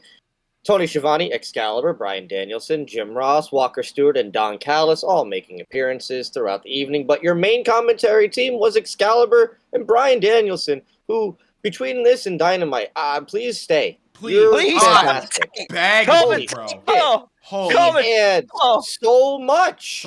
As to it. Go full time into commentary, Dragon. I'm listening to Alvarez again. Sorry but they say in terms of somebody like Nigel, right? He's a former wrestler. Excalibur is a former wrestler, but Brian can give a modern take because he's fought all of these guys, so he knows the ins and outs. And God, he's just a breath of fresh air. I was very nice to see that. Sadly, I missed the opener. Adam Copeland and Christian defeat the matriarchy of Fabian I'll and cover this. First things first. Copeland Christian's entrance. Not just the entrances. You guys are really good at put Christian in a pickle because he's got over 18,000 papers to sign. You all want him to be your dad. Yeah, everyone cheering on Christian. Copeland Christian, it's the nostalgia, and I actually thought this was a good spot for this. I was very because the thing with the court run recently has been, entrances and all cool. That's when it stops. If you get where I'm coming from. I was just. This was good. I was just confused because why? Where did this whole thing with Kip and Kill Switch even come from? Nick Wayne broke his foot. No, not that. But I mean, them having being dysfunctional. They were just arguing throughout the entire. Simple. You don't order around a dinosaur. Because Zaya, this match was also from what I heard, he was getting cheered, and I think it's clear as crystal. Was over. I think it's clear as crystal that either Collision or sometime he's gonna just turn on Kip and go babyface. He was getting the same abuse of Kate. And then you can do Christian, and then you can do Nick when he gets back, going up against Luchasaurus. We'll see what happens. I don't think this is going to be a long time. I'm not going to bullshit with this. I said this a few months ago, and I think I put it in No Spoiler Wrestling. I'm going to double down with this, and I don't care. With Jack Perry. I'd reunite Jurassic Express. I mean, you're right. It's the best thing for both of them. I think it'd be the best thing because the spoiler for the main event, they teased the Jack Perry return. If you saw the Being the Elite video, I think Jack Perry's the doctor who brought Saurus back to life in the video package. Yeah, I think you reunite Jurassic. Not only that, be the perfect shot of blood into your tag team division. Yeah, really would. Especially with what happened. Think about. I gotta say, I like that they're not the nostalgia act that I was worried it was going to be. This is the new Edge and Christian. They're the odd couple, and I like it. Yeah, this was very fun. Pro was into it from beginning to end. And you all want him to be your papa. Yes. Kyle Fletcher and Hiromu Takahashi have a really fucking solid match. A good match. Fantastic. That, again, another issue with some AEW pay-per-views, when you have a match this good at the opener, it kind of gets lost in the shuffle by the end of the night because of everything else that happens. I thought this was one of the obvious standouts for the entire thing. This is a great match. I loved this. This is the TNT title run that we fucking need, and Kyle is the man to do it. Kyle's going to deliver. Absolutely. And Hiromu, thank God, not another 6-man. Himuru, Mr. Consistency. Oh, by the way, crowd fucking hated Callis. We wanted that fucking dead. We wanted that fucking dead. Also, nothing against Hiromu, and I know the man is Mr. or Junior division. I kind of get it now because holy shit was he tiny compared to Fletcher. Yeah, great match. Holy shit, this dude is small. It's not like the fucking dudes in the heavyweight division in Japan are the biggest or as big as Takeshita. Also, the spots in this, the sunset bomb from Hiromu. Yeah, he knows how to do that so well. The brainbuster which ended it was mwah. He does, dude. Kyle might have the best brainbuster. It's the best brainbuster in wrestling right now. It's great to see an old move like that revived. Yeah. After this, fatal 4-way for the TBS Championship. Mercedes Moné defends against Alex Windsor, Bozilla, and Persephone. The standout of this match, not Mercedes, it's fucking Bozilla. Thank you. I was just about to go on the same thing. Get her on a dual contract right fucking now if I'm Mercedes do not allow what fucking happened to Fakir to happen to her. Yeah, don't let this be another Stephanie and she ends up getting a WWE. Like, you need to capitalize here, especially when, and we all know it because I believe you probably saw it as well, but I know me and Zahaya saw it. You got the other person in that company already to make a fucking great feud with, because Beg and Bane and Bozilla, let's do it again. Bozilla this was the Bozilla show. And by the way, this Mercedes. By the way, Persephone, when she got up for that crucifix bomb, popped the crowd. Yeah. I thought had her moments. This was a good four-way. I thought Mercedes was not like, and this is going to sound, but it's not, like, was the weakest of the four in terms of, like, standout. It's like Mercedes is always Mercedes. Obviously, it was more in line to give everybody. But you want to know because something? Everybody already knows how good Mercedes is. But to C's point, life. This is where I'm actually going to praise Mercedes, and I know people have had the complaints, of she's winning so many titles and all. Get fucked. I like this. I'm sorry. I am firmly in the fucking back Mercedes camp, because you want to know what this match did for me, and I've kept on saying it with near enough every opponent I've seen Mercedes fight within this past year and a half when she's been healthy. Elevated. Yeah. The three other women got more elevation out of this match and more shine in this match than Mercedes did. Especially not even with the result. In so Windsor. Again, I would just like to repeat, without that Mercedes match, who even says Stephanie Vaquer even gets the ring up as early as she did? Thank you. So the Mercedes haters in the world, because we know there's a fucking cult of them. You. Yeah, no, I was. Especially that one living in his mama's basement in New York. Look, I was already. Yeah, I know who you're talking about. I was on the Bozilla train, like, as soon as she got announced for this match. I was like, she is going to rock that match. 21 years old. I didn't even know people are going to love her. Danielson fucking loved her the entire match. Like, he was fucking, yeah, she's like fucking Vader. It's like, this is great. It's like, yeah, she is. I would like to see Persephone more. And hey, Alex Windsor, awesome. Oh, I've got nothing but good things to say about Windsor. She did the freaking Drew. She did the Drew McIntyre spot where she did the whole flip over German with three other women sitting like right above her.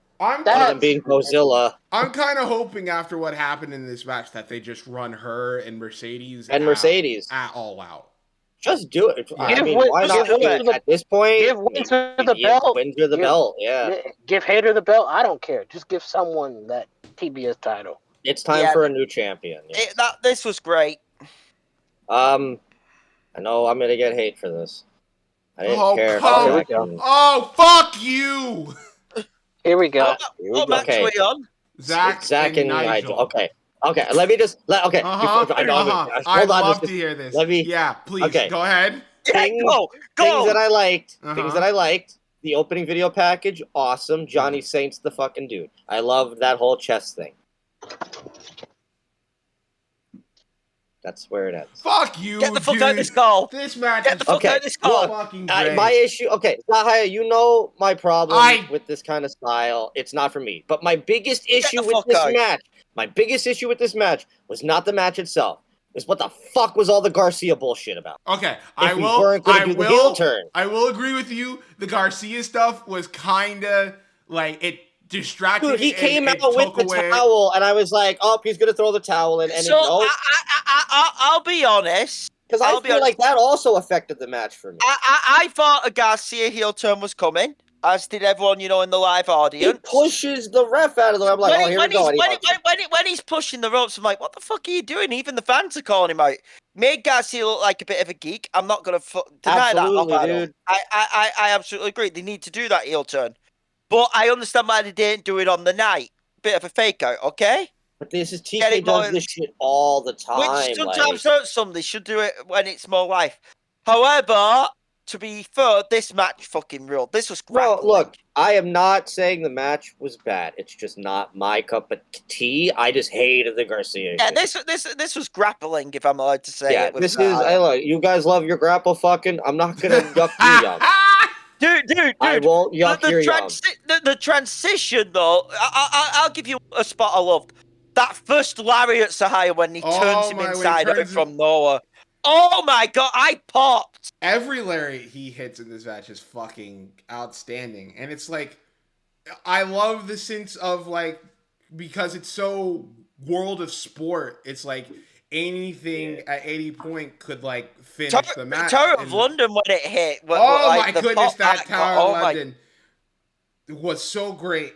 I was just... and then the finish was so sudden it deflated the crowd, but it got the point over because it shows how quick Sack can beat you.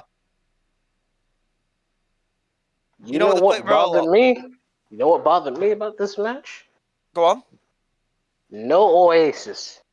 That one did. I was for sure thought he was going to... I was gutted. Give him his actual song. I was gutted. I wanted Especially Oasis. Because, like, aren't they back right now? Yeah, but even him paying that one time for like Wembley probably cost him like a. Well, Zahaya, we had to pay Hanson later on in the night, so. You think Hanson is charging more for Mbop than fucking Oasis? Your Final Countdown probably charges just as much as Oasis. All right, triple threat, not elimination. Haha, what the fuck. Okay. For the AEW Tag Team Championship. That's going to get a complaint off me straight away. Fucking define this better next time, please. So on on AEW TV, there was the finals. It ended up being a 30-minute draw, really fucking solid match. It gets turned into a triple threat. Then the AEW social decided to announce that it was a 3-way dance, so elimination style. I was like, pay-per-view comes, and on the pre-show, they're like, nope. It's just a 3-way. And the reason this was such a big point of contention is because, as we know, lately in the news with the Hurt Business and who they want to lose and not lose and all this, the triple threat style gets announced. Everybody goes, oh, well, triple threat. Obviously, they're there to not get the pin so that FTR can get the victory. Then it becomes an elimination. And everybody's like, oh, so they are going to lose. Haha, everybody's wrong. See, they were up to doing the job. Oh, nope, it is a triple threat, and somebody is there to take the pin. The match, I thought, was pretty solid. Fun times. Very good. Hurt Syndicate pretty much were killing everybody. And then some hooded guys come out. It turns out to be the Gates and Ricochet. Hurt Syndicate are taken out. Nice then storytelling callback. The biggest shock, I think, of the night, but I popped for it, and I'm happy. Brodito win the tag belts with a botched finish. Yeah. I know the finish was botched, and that was that up. I didn't see why that was botched from where I was at because the red when you watch it, it's clear as crystal. Bandito goes for the pin and then decides to let go of the pin and then pin again. So it was Bandino. Okay. This was for the chair shot. You could hit when I heard that. Brody took a chair shot to the head. I couldn't believe it. Cringed when I heard what that. the fuck? I was like, holy shit. I was like, he's dead. Dude, he's dead when that was chair back. shot hit. Wrestling is back. We're doing chair shots to the head again. Brody took a chair shot that a lot of the hardcore old school WF guys would love. I loved it. When that chair shot hit, I thought, that's it. He's dead. 1, 2, 3. No, it wasn't. When he kicked out this crowd. Oh, by the way, I was all over FTR in this match. They were hated. I know that there's 2 coins to this. There is FTR should have won because it's FTR. It's been time to give them the belts again. We're leading into the Edge and Christian feud with the belts on the line. Yada yada. This is where I'm looking at it. AEW always tends to never fucking capitalize when the iron is hot. And they actually did it this time by giving Brodito the belts because they're over. Why not start making this tag division feel important again? You can still do Edge and Christian and FTR. It's just not for the belts. It's its own feud. Cool. Make that tag division look important. I totally agree with Adam. I think Brodino being the hot hand was the right play to go. You can give Fucking hell, how many members has the Callis family got? You can do a tag team Exactly. feud there. Here's the other reason why I agree with. I mean, fucking hell, give me Brody and Bandino versus Hechicero and let's say Archer. Fuck, Or the new member, which we'll get into. For a tag title match. Okay? That new member should be going after the world title. But the other issue here is, well, yeah, no, they were all right. The Hurt Business aren't doing jobs. Well, we already knew that. But now they've got the feud with Ricochet in his group. No it may send them going. Why they would have done the triple threat and then them doing a fucking tournament only for it to end in a draw, only for them not eat the pin. Be interested to see how the finish. Well, the question here for you guys is: do you see the Hurt Syndicate as the new Miro Alistair situation of they're just gonna not do the jobs and they'll end up running out, or are they going to not have that problem? I don't think all of them are gonna go. Also, where was MVP? That was MVP didn't travel. I don't know if he's got cases and all that fire into that, because he's been in trouble with the law in the past and everything. Or does it have to do with his leg? Can he not fly? But that's a good point. Sense. It's like it's weird. They didn't explain it. It'll be interesting to hear MVP's reasoning on Wednesday because he'll have a response to Ricochet. I'm expecting it to be a case where they took him out. Maybe my whole thing is that I was wondering how in the world do they advance this thing between MJF and the Hurt Syndicate while he's in the World Championship match? Well, now I got... Did MJF pay him? Yeah. Well, because, again, this goes back to Wednesday when they helped pay for Mark Briscoe to almost get put on fire. But then you also have... We'll find out more Wednesday on this. You also have Ricochet pointing out what happened with him, so... Mm-hmm. Could this maybe be the new Ricochet had a personal reason to get back. Ricochet and MJF together is a pretty maniacal heel. By the way, Ricochet and Gates of Agony cool as hell dudes because they had Mythorto take them. But Zahia, your thoughts on Brodito champions?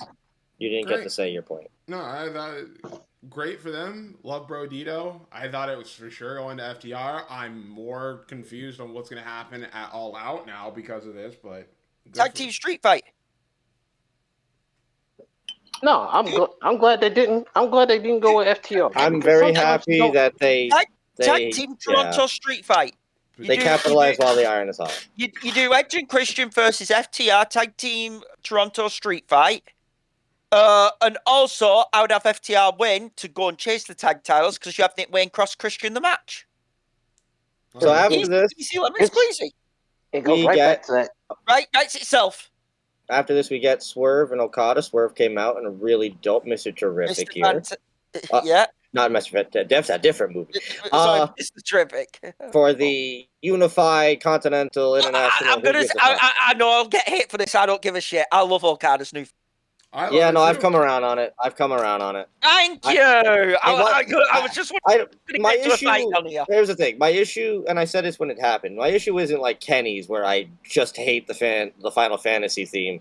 I didn't hate this. It's just like, oh man, that's Okada's theme. It's like, nope, I get it with the whole gimmick and everything. I get it. I vibe with it. It's cool. I thought this was this match might have happened, but like I just want to talk about what happened after. I thought this match was really good. I thought they could do.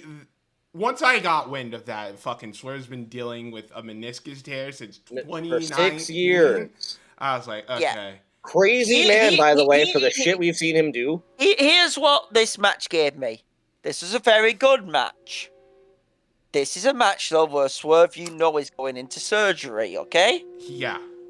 This is a match which I know and they know can be a fucking all-timer match in the future.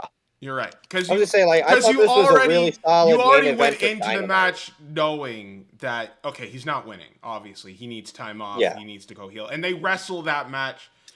Like, I don't want to say, like, they wrestle, but it's very clear that they're doing everything in their power to make sure they're not going to, like, strain anything further with his injury. So I get this match and Okada retaining, and then we have to get into the aftermath. Sahaya, I need you to know, I wish one of them was here.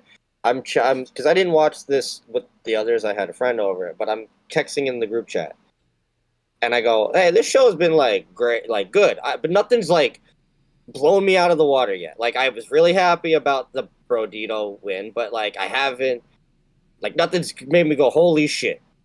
And as soon as I sent that text, my friend goes, "Oh my god!" And I look up at the screen, and my motherfucking War Dog is back! So yeah, fucking Okada starts working over Swerve's leg after the match That's is over. Swerve's leg in the steps and starts wailing away. I'm at the audience behind it watching Nana it. comes back out to defend his guy.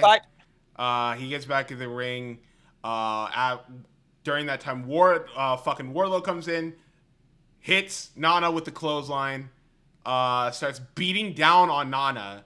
Fucking right for the security guards have to come in and try to stop him. He takes out one, F5s another, and then power bombs another dude. And then Don Callis comes out.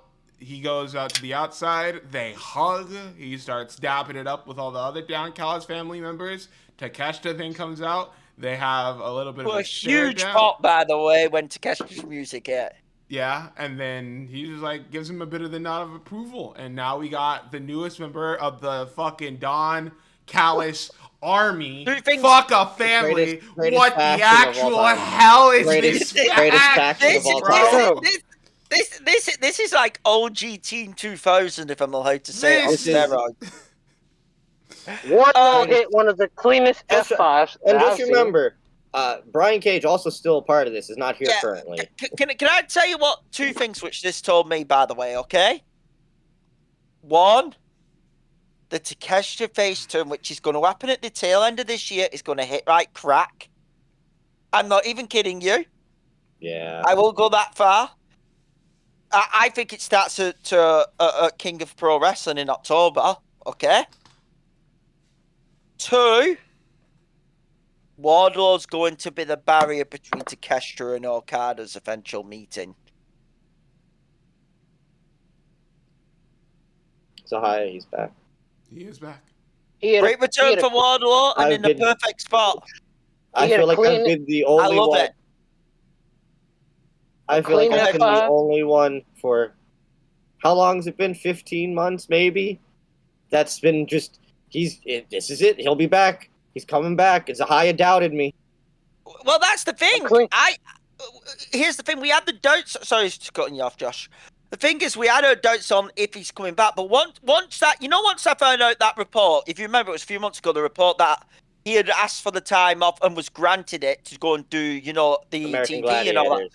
Off Tony and all that. As soon as I read that report, I'm like, oh, he's coming back. No doubt. That was when I knew, oh, he'll be back. He's definitely coming back. Go ahead. Go ahead, Josh. He had a clean F5 that should be animated because, good God, it'd be nice to have a different F5 animation that doesn't suck. It's cool to see him on TV. I saw the War Dog. I saw him be my dude. He's fucking giant as hell. And if you want to put 10 out of 10 show now. If you want to put the world title on somebody, there you go. Dude, give me Wardlow and Hangman at All Out. I don't give a fuck. Give him winning the world title at the end. I'm so happy. Have him win the world title at December. Why not? Zaya, all of my favorite, dude, War Dog's back, and my Dino Daddy's back. AEW is healing, and I got a chair shot to the head.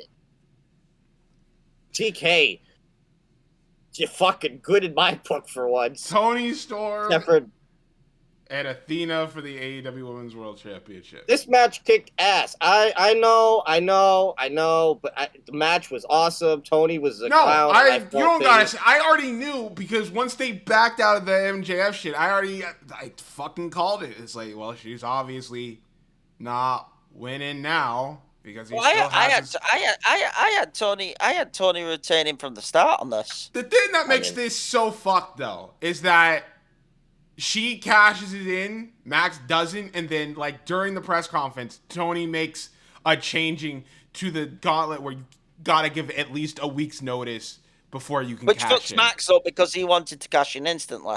To be fair, there is, which I really like. To be fair, Athena did cash in with the intent of Forbidden Door being the match. But other than that, so she had weeks of it already. Other than that, the build to this match didn't give me any sense that Athena was going over at all. Like, and that I had Tony going over. Yeah, which is why I was like, I would have loved if Athena did. I probably also wouldn't have had her. Crowd loved them both. I love the fact that Tony killed Billy Starks with it in the first 3. I also probably wouldn't have made my almost 1,000 day ROH World Champion tap out as the finish. That was crazy. But to each their own. Dude, the O-face counter into the chicken wing was awesome. I actually think it was a smart move to have her tap out. You want to know why? I'll be clear. Athena's beating Mina at Supercard of Honor. But what it is doing now is... Because I think they're going to run Athena Billy back at Final Battle again this year. For a third time. Third time? I'm not kidding. For the love of God. For the love of God. If that happens and Billy Starks loses again...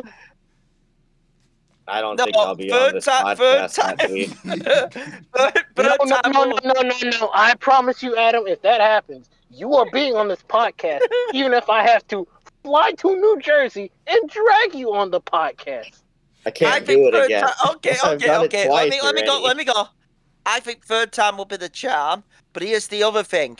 God. It's the first... It's the same we said about Mercedes. You know how she's been getting more desperate? It's the first... It's the first chink now in Athena's armor. Well, the question also now is she gone from AEW? What? Look, that is also... not like the company.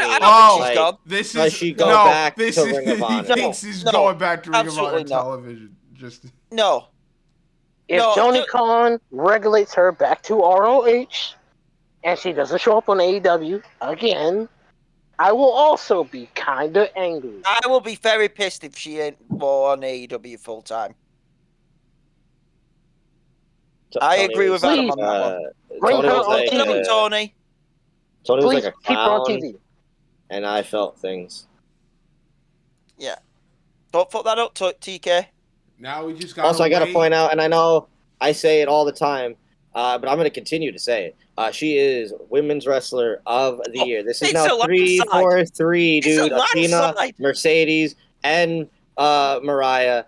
She's the best women's wrestler in North America. I don't give a fuck. And that's not even me being biased at this point. It's a landslide. Toni Storm is Women's Wrestler of the Year. It's not close. And if she doesn't, you all fucking suck. I have to second Adam on this. It's a landslide. Because, the only other person, there's one other person who could hold. There's one other person who could hold. No, it's not even Mercedes. They're in the same company. There's one other person who could hold a candle to Toni. The only thing that she doesn't have is the character work, and that's Io. It's either. That's also fair. That's also very fair. I got a three-way running between her, Io, and Saya at the moment. The issue, I don't watch enough Joshi. The issue with Io is also gets no TV time to wrestle. I can't put Io over Toni, not a chance. I'm sorry, and I love Io. That was the only other name I would have justified hearing. Saya, Amatani. Her character work and everything's been brilliant. If I had heard another name from Saya, though, I would have punched him. I don't know enough, so I can't really, give any. I would not co-main event. Mercedes here or there. Actually, no. Before they did the co-main event, they announced 2 new UK shows.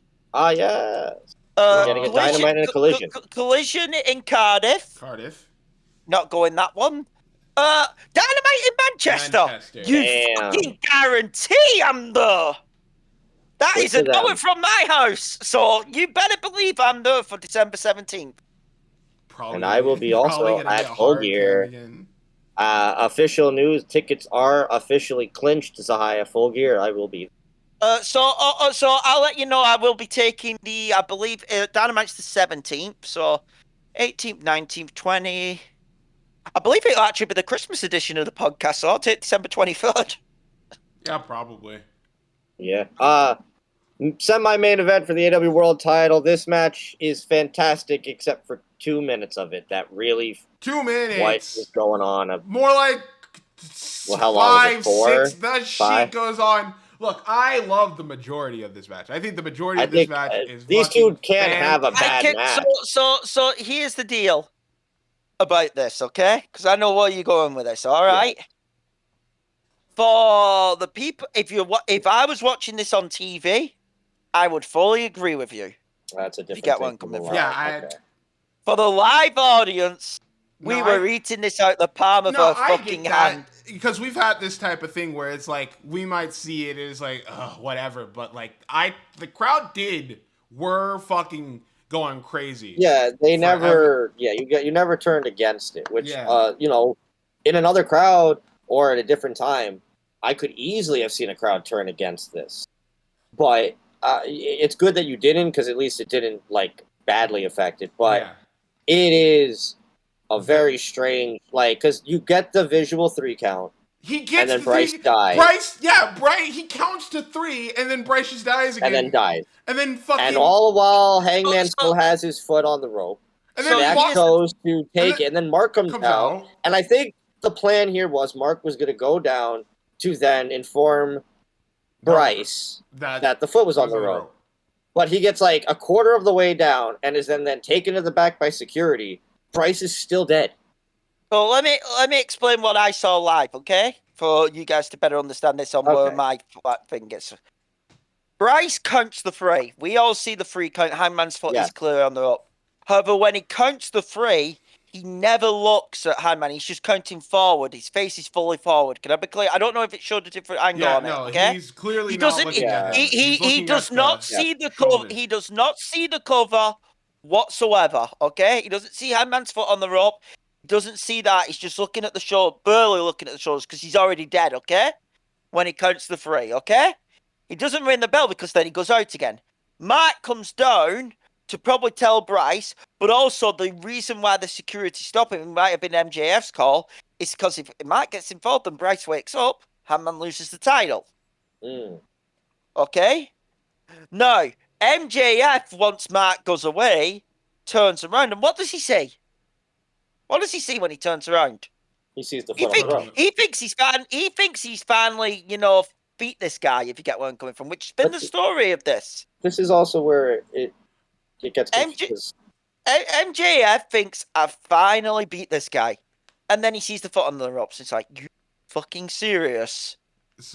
And at that comedic moment, when Max is going to take the foot off the ropes, that's when Bryce just wakes up and he's Bryce comes back from the dead and is like, no. I think that's my biggest gripe with the final 10 minutes. Bryce has way too much of a role. Too much to do. In these last because few he's minutes always been the foil in Max matches. It's the same with Rick Knox and the Young Bucks. But this is Aubrey in a Jericho match. Way over the he is it's a little too much. It's a little too much. I can see why it's too much. The reason for that is because they added these stipulations of the belt can change hands via count out or a DQ. So because there's a lot of that stuff happening, Bryce has to now become the third part of this because he's got to pay attention to doing if someone does something wrong or not. And then you get continuous spots like that where Bryce is like, you sure? You want to do this and that. And the crowd is absolutely eating this. The most effective one is the spitting spot where he's going to punch him and he says, fuck it, and he spits in Max's face. It's the most effective one in this, and the table spot. But then it gets more and more of, he hits you with this, I hit you with that, Bryce gets knocked down again, he can't see this. And Charles is asking, what do we do with that contract since now it's a week? No, well, right now Max is going into a blood feud with Mark Briscoe. It's exactly. Well, I'm happy because now I get what I want, which is Max will get the world title, just not now. Yeah, and not only that, he will be the one to beat Hangman. Yeah, and not only that though, and this is the truth, I'm happy we're doing a week notice. They should start this full time now, which I think they're going to. Full Lucha Underground. If it's it up. Lucha Underground it. When I saw that post show, I was very happy. Also, I think 100% all out. Mark Max for the contract in some kind of a hardcore match. Max will win. Max will retain, and it'll just be a cool thing to finish that feud off. Don't call. Fuck it, why not? Briscoe's never gone wrong in a dog collar, and the other reason, and Max I know it's petty. Pepsi filler ratio. Sorry, Yeah, I know it's petty, right. but it's true. You can't erase that match. It's still the best match. But he would try. But outside of that portion of this, like 30 minutes, I really like this match because Max and Hangman, they've showed it at Revolution earlier this year. They can't have a bad match. They're just two of the best in the company. That tombstone on the broken table was fucking disgusting. Yeah. I just really like these two wrestling, you know? I get why the ending can gripe people. If I watched it on the telly, I think the ending would have griped people though. Because I was the live, following around, biting with all of it. I loved it live. I still liked it watching it on TV. It was just that one part was like, what was going on here? Maybe it was the camera work and everything, and you watching it, you get to see it more dynamic. A near perfect co-main event. And I want to give a shout out. Brian was great on this match. Just like putting over that Max is a great wrestler. But the reason Max gets all this hate and the reason Brian doesn't like him is because he knows how good he is, but he has to, go to these tactics when he doesn't need to because he can prove that he's great. Brian was so good on this show. And then we're on to our main event. Our main event. Go ahead, before I continue, if you have Max win the belt, you can have Wardlow kill him for the title too. That could happen. Why not? That could happen. Main event, 10-man lights out steel cage as Claudio and Mox and Gabe and the Bucks. Oh wait, Slick Nick and Mr. Instant Replay coming out to which we trolled the fuck out of them over. This and another spot, the one that I alluded to earlier, were brought up on the pre-show when Matt and Nick wanted their old music, and they had Ace and weapons. And, well, they were given their old music, their first ever music, and they were given weapons in the form of gummy bears. And they took on the dream team of William Ospreay, Hiroshi Tanahashi, the Golden Lovers, and Darby Allin. Holy shit, the crowd was fucking amped for this. This Will Ospreay video was so good.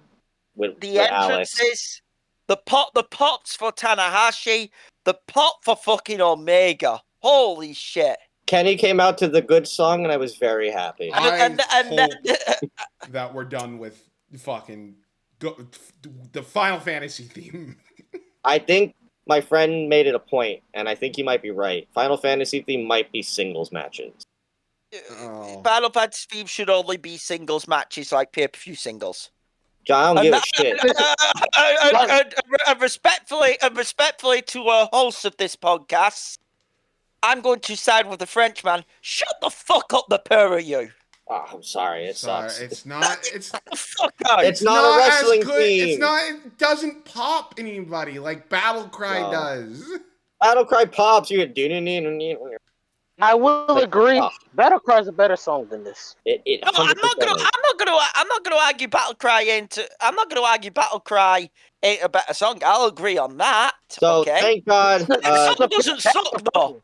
That song doesn't suck though. I don't think it sucks. I just think it doesn't fit as a wrestling theme. All right, we can. All right, but if we get back to outside of that, thank God this show was in the afternoon because by the time the bell rang, we had sat through 18 minutes of entrances. You're damn right, baby. It was 10 o'clock. It was 10 o'clock when the bell rang. The cool thing about this was the cage was very similar to the War Chamber, where it was a big regular steel cage, a little bit lower so that the crowd could see, and it surrounded the ring, but not where you can't fight amongst outside. New Japan style. Yes, exactly, which is what I was hoping it was going to be. And it was.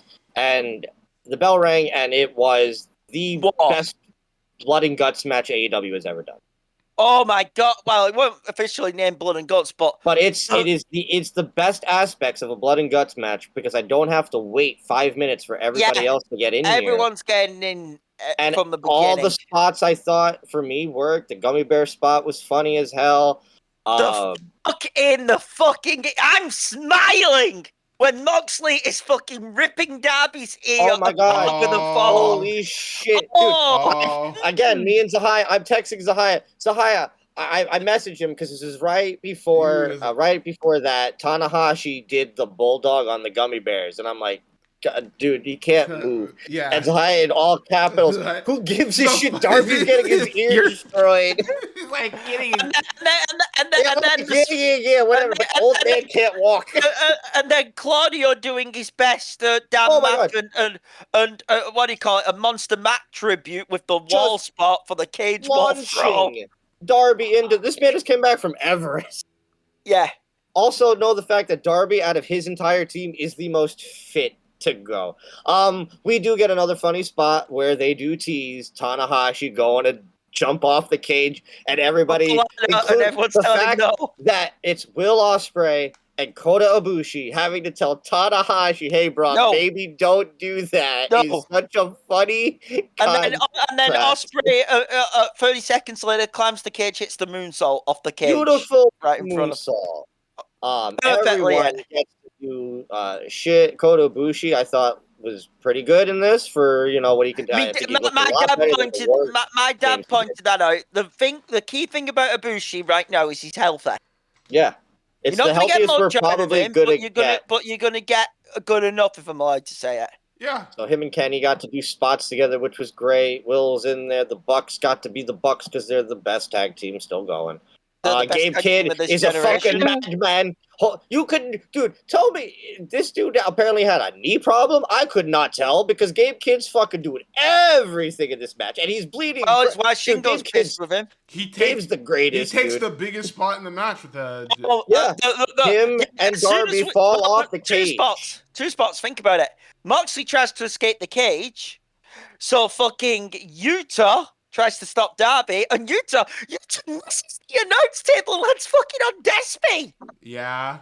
The table does not break. Not break. I am announce table, and he lands on Despy, if you saw. I saw that, I'm like... And I wonder if there was a Javon Evans watching that earlier in the day going, I hope that doesn't happen. Yeah. Oh, no, he was watching that Claudio spot, and he knew that was him. Yeah, he's like, oh, and then the spot with Darby and I see the four tables getting stacked up. I'm like, someone's going to die. I thought it was going to be Darby and Mox. It ends up being Darby and Gabe, and they just top of the cage die, and Gabe almost gets murdered. I thought, okay, that's where Darby's going to die. But the end of the match comes when I think it was Matt is pretty much alone. Killed by everybody. Gets murdered by everyone. Hidden Blade, One-Winged Angel. Hidden Blade, One-Winged Angel might be the sickest fucking thing ever. As well as V-Trigger, Hidden Blade also happened. That was also sick. I would much rather take that One-Winged Angel V-Trigger. A Hidden Blade thing than the V-Trigger Hidden Blade, I thought for sure. Tanahashi finishes it off with the high five floor to an epic pop. Because it is very cute. It is his final match in the UK, so they gave him and he got to do something big in the match. The high fly flow gets the victory. Yeah, all's well that ends well. I fucking love this match. I did too. Loved the main event. And then shit hit the fan. Ospreay. So this is why, for me, I'm a little ticked off. And I don't know if anybody else had this issue. I still order this shit through the regular pay-per-view provider. And Ospreay gives his speech. They show the graphic. And the pay-per-view went off the air. So I joined the VC where the others were watching, and I thought they were still in the middle of the match. Until I saw the ops, and I went, what the fuck? Oh, I'm not. They just turned that shit off on the pay-per-view, people. They should have turned that off on the I don't know what happened. I was almost like you, because they show the graphic, he's leaving the cage. It's like, okay, all well's that end well. And then fucking Claudio uppercuts the fucking shit out of this. And everyone immediately reacts. And fucking brings him back in with Mox. Mox just starts fucking giving him multiple DDTs. Claudio picking him up over and over again. They get the chair, put it around his neck. Mox is like, no, I'm gonna fucking do it this time. And just crushes Ospreay's neck. Here's something I'm gonna say. I see Charles talking about the no one climbs the cage bit. Okay, here's the problem. Don't know if you saw it. They were hitting the cage with all the Yuta was weapons. fucking poking at them with the kendo stick. We do have to point out. No, we have to point out the MVP here in Kota Ibushi throwing his body into the cage. He literally. And I'm not gonna lie, he almost did it. He almost did it. And give this man the world title now before his body is destroyed. I want to get an Oracle thing here because I fucking called this back in February, and I did, and I'm actually taking fucking some praise for this. What did I say to you about the Death Riders when we were all fucking done with them in February? What did I say to y'all? I said once the world title's off them. Did I not? That this is going to get a lot better going into its conclusion. Well, you're not wrong. This was nuclear heat. This is on par. This is what this group fucking needed. This is on par of what they did to Danielson back at Wrestle Dream. This was nuclear. The Death Rider. This was the Death Riders that I wanted the entire time, but just kind of got lost along the way. But now we're back. Now we're fucking back, baby. This was nuclear heat, and obviously this is because Ospreay's going to get the neck surgery. Yeah, now the other thing. Okay, go ahead. Before I was gonna say the other big, for me, takeaway is who wasn't involved in the ending. There were the tag partners. What are the Young Bucks' opinions on all? Well, because I feel like there's a babyface turn coming. Something off camera which my dad picked up. And you could see it off camera. I don't know if it picked it up on the pay-per-view feed. I wouldn't know. The book said to Moxley and all that, you went way too far. Oh. They pushed the Death Riders away, and they said you went way too far. I definitely feel like... So even the books felt like this went too far. I think you have a great babyface turn on Wednesday for these Bucks if they come out and try to address and they get murdered by. Look at the missed phone call. Yeah, the other return potential. So being the Elite is kind of back-ish with like little mini skits. They already did one where they brought back the BT Trigger name, and then today there was another one released where they're watching over the match in their hotel room. They get a phone call from the Jungleman. Matt immediately turns it off and puts the phone down. But what does that mean? Ooh, who knows? BTE. I mean, I'm officially announcing. Hold on, let me finish. I think Pac's going to be back soon because he's standing and healthy again. He was spotted in the football. Yeah, him and Sammy. Him and Sami Zayn were watching the Newcastle game earlier on today. He was wearing clothes. Yeah, so Pac will probably be back in the next few months, and you have to think probably on the road to Wrestle Dream and World's End, and you have to think Jungle Boy is the 5th. There's your 5th, and with what just happened, it seems you're going to be turning the Bucks face, and Jack joining the Death Riders makes total sense because we always said he's the middleman. He's the middleman. You know, that's a good point, what Charles just put. But with that, Forbidden Door is in the books, out of pocket and out of sight. Yeah. I'm going to shock y'all. Even though this doesn't have my favorite match of Watch Live, you know, from a pay-per-view, this was my favorite AEW pay-per-view. Even more than the All-Ins. I really like the crowd and the setup. I kind of fucked with this more than Wembley as just an arena because I guess, you know, it's inside, so I got to hear everybody. The atmosphere. I liked the show. It wasn't my favorite of the year. I think All In. Yeah, I think... No, All In still short, All In or Double or Nothing are still my favorites. But again, this is just... AEW doesn't put on bad pay-per-views. They just... everything. They never do. I didn't have an issue with like any of the matches here. I didn't either. I was just having a good time. There's not one bad match. I don't think. Here's the thing. I think it's a case of like, there's not one bad match, but like, I wouldn't say any of these are like, could it be in my top 10 of the year? Oh no, but I'm not The cage match might be. The cage match probably the closest, but it's a cage match. But everything else is still solid to great. I think the thing I didn't care for the most was a match that's just a style I don't care for, so I can't harp on that. And then the whole Hurt Syndicate of it all, which pissed me. Yeah, overall, this was a great night out. This was tremendous. I got War Dog back, so fuck yeah, man. I'm gonna go ahead and give Forbidden Door an A- on my end. It's not my favorite. I was gonna go B. I thought it was a good, just a great show all around. I think like B plus for me. Obviously, live event experience. It's an A. It's not perfect, okay, but it's an A. Okay, so for me, okay. Overall, A minus. A minus average. Average for Forbidden Door. But that's it. That was our AEW Forbidden Door review, and with that it's time to close the chapter for this, at least for now. So you please tell all these wonderful people where they can find you over the internet. You can find me at the Worldwide Wrestling Alliance channel on YouTube. We are coming up to our season finale, Dawn of Chaos 4. Yeah, fucking hell. I've been doing this 4 seasons now. Mm-hmm. Of course, you can find me on Twitter or X Kid 2014. And yeah, pretty much I'm giving me wrestling opinions and all that right now.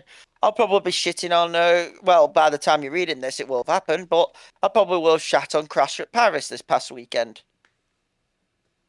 By the time this goes up. More than likely. All right. Well, there you go. Go follow Hit on his socials.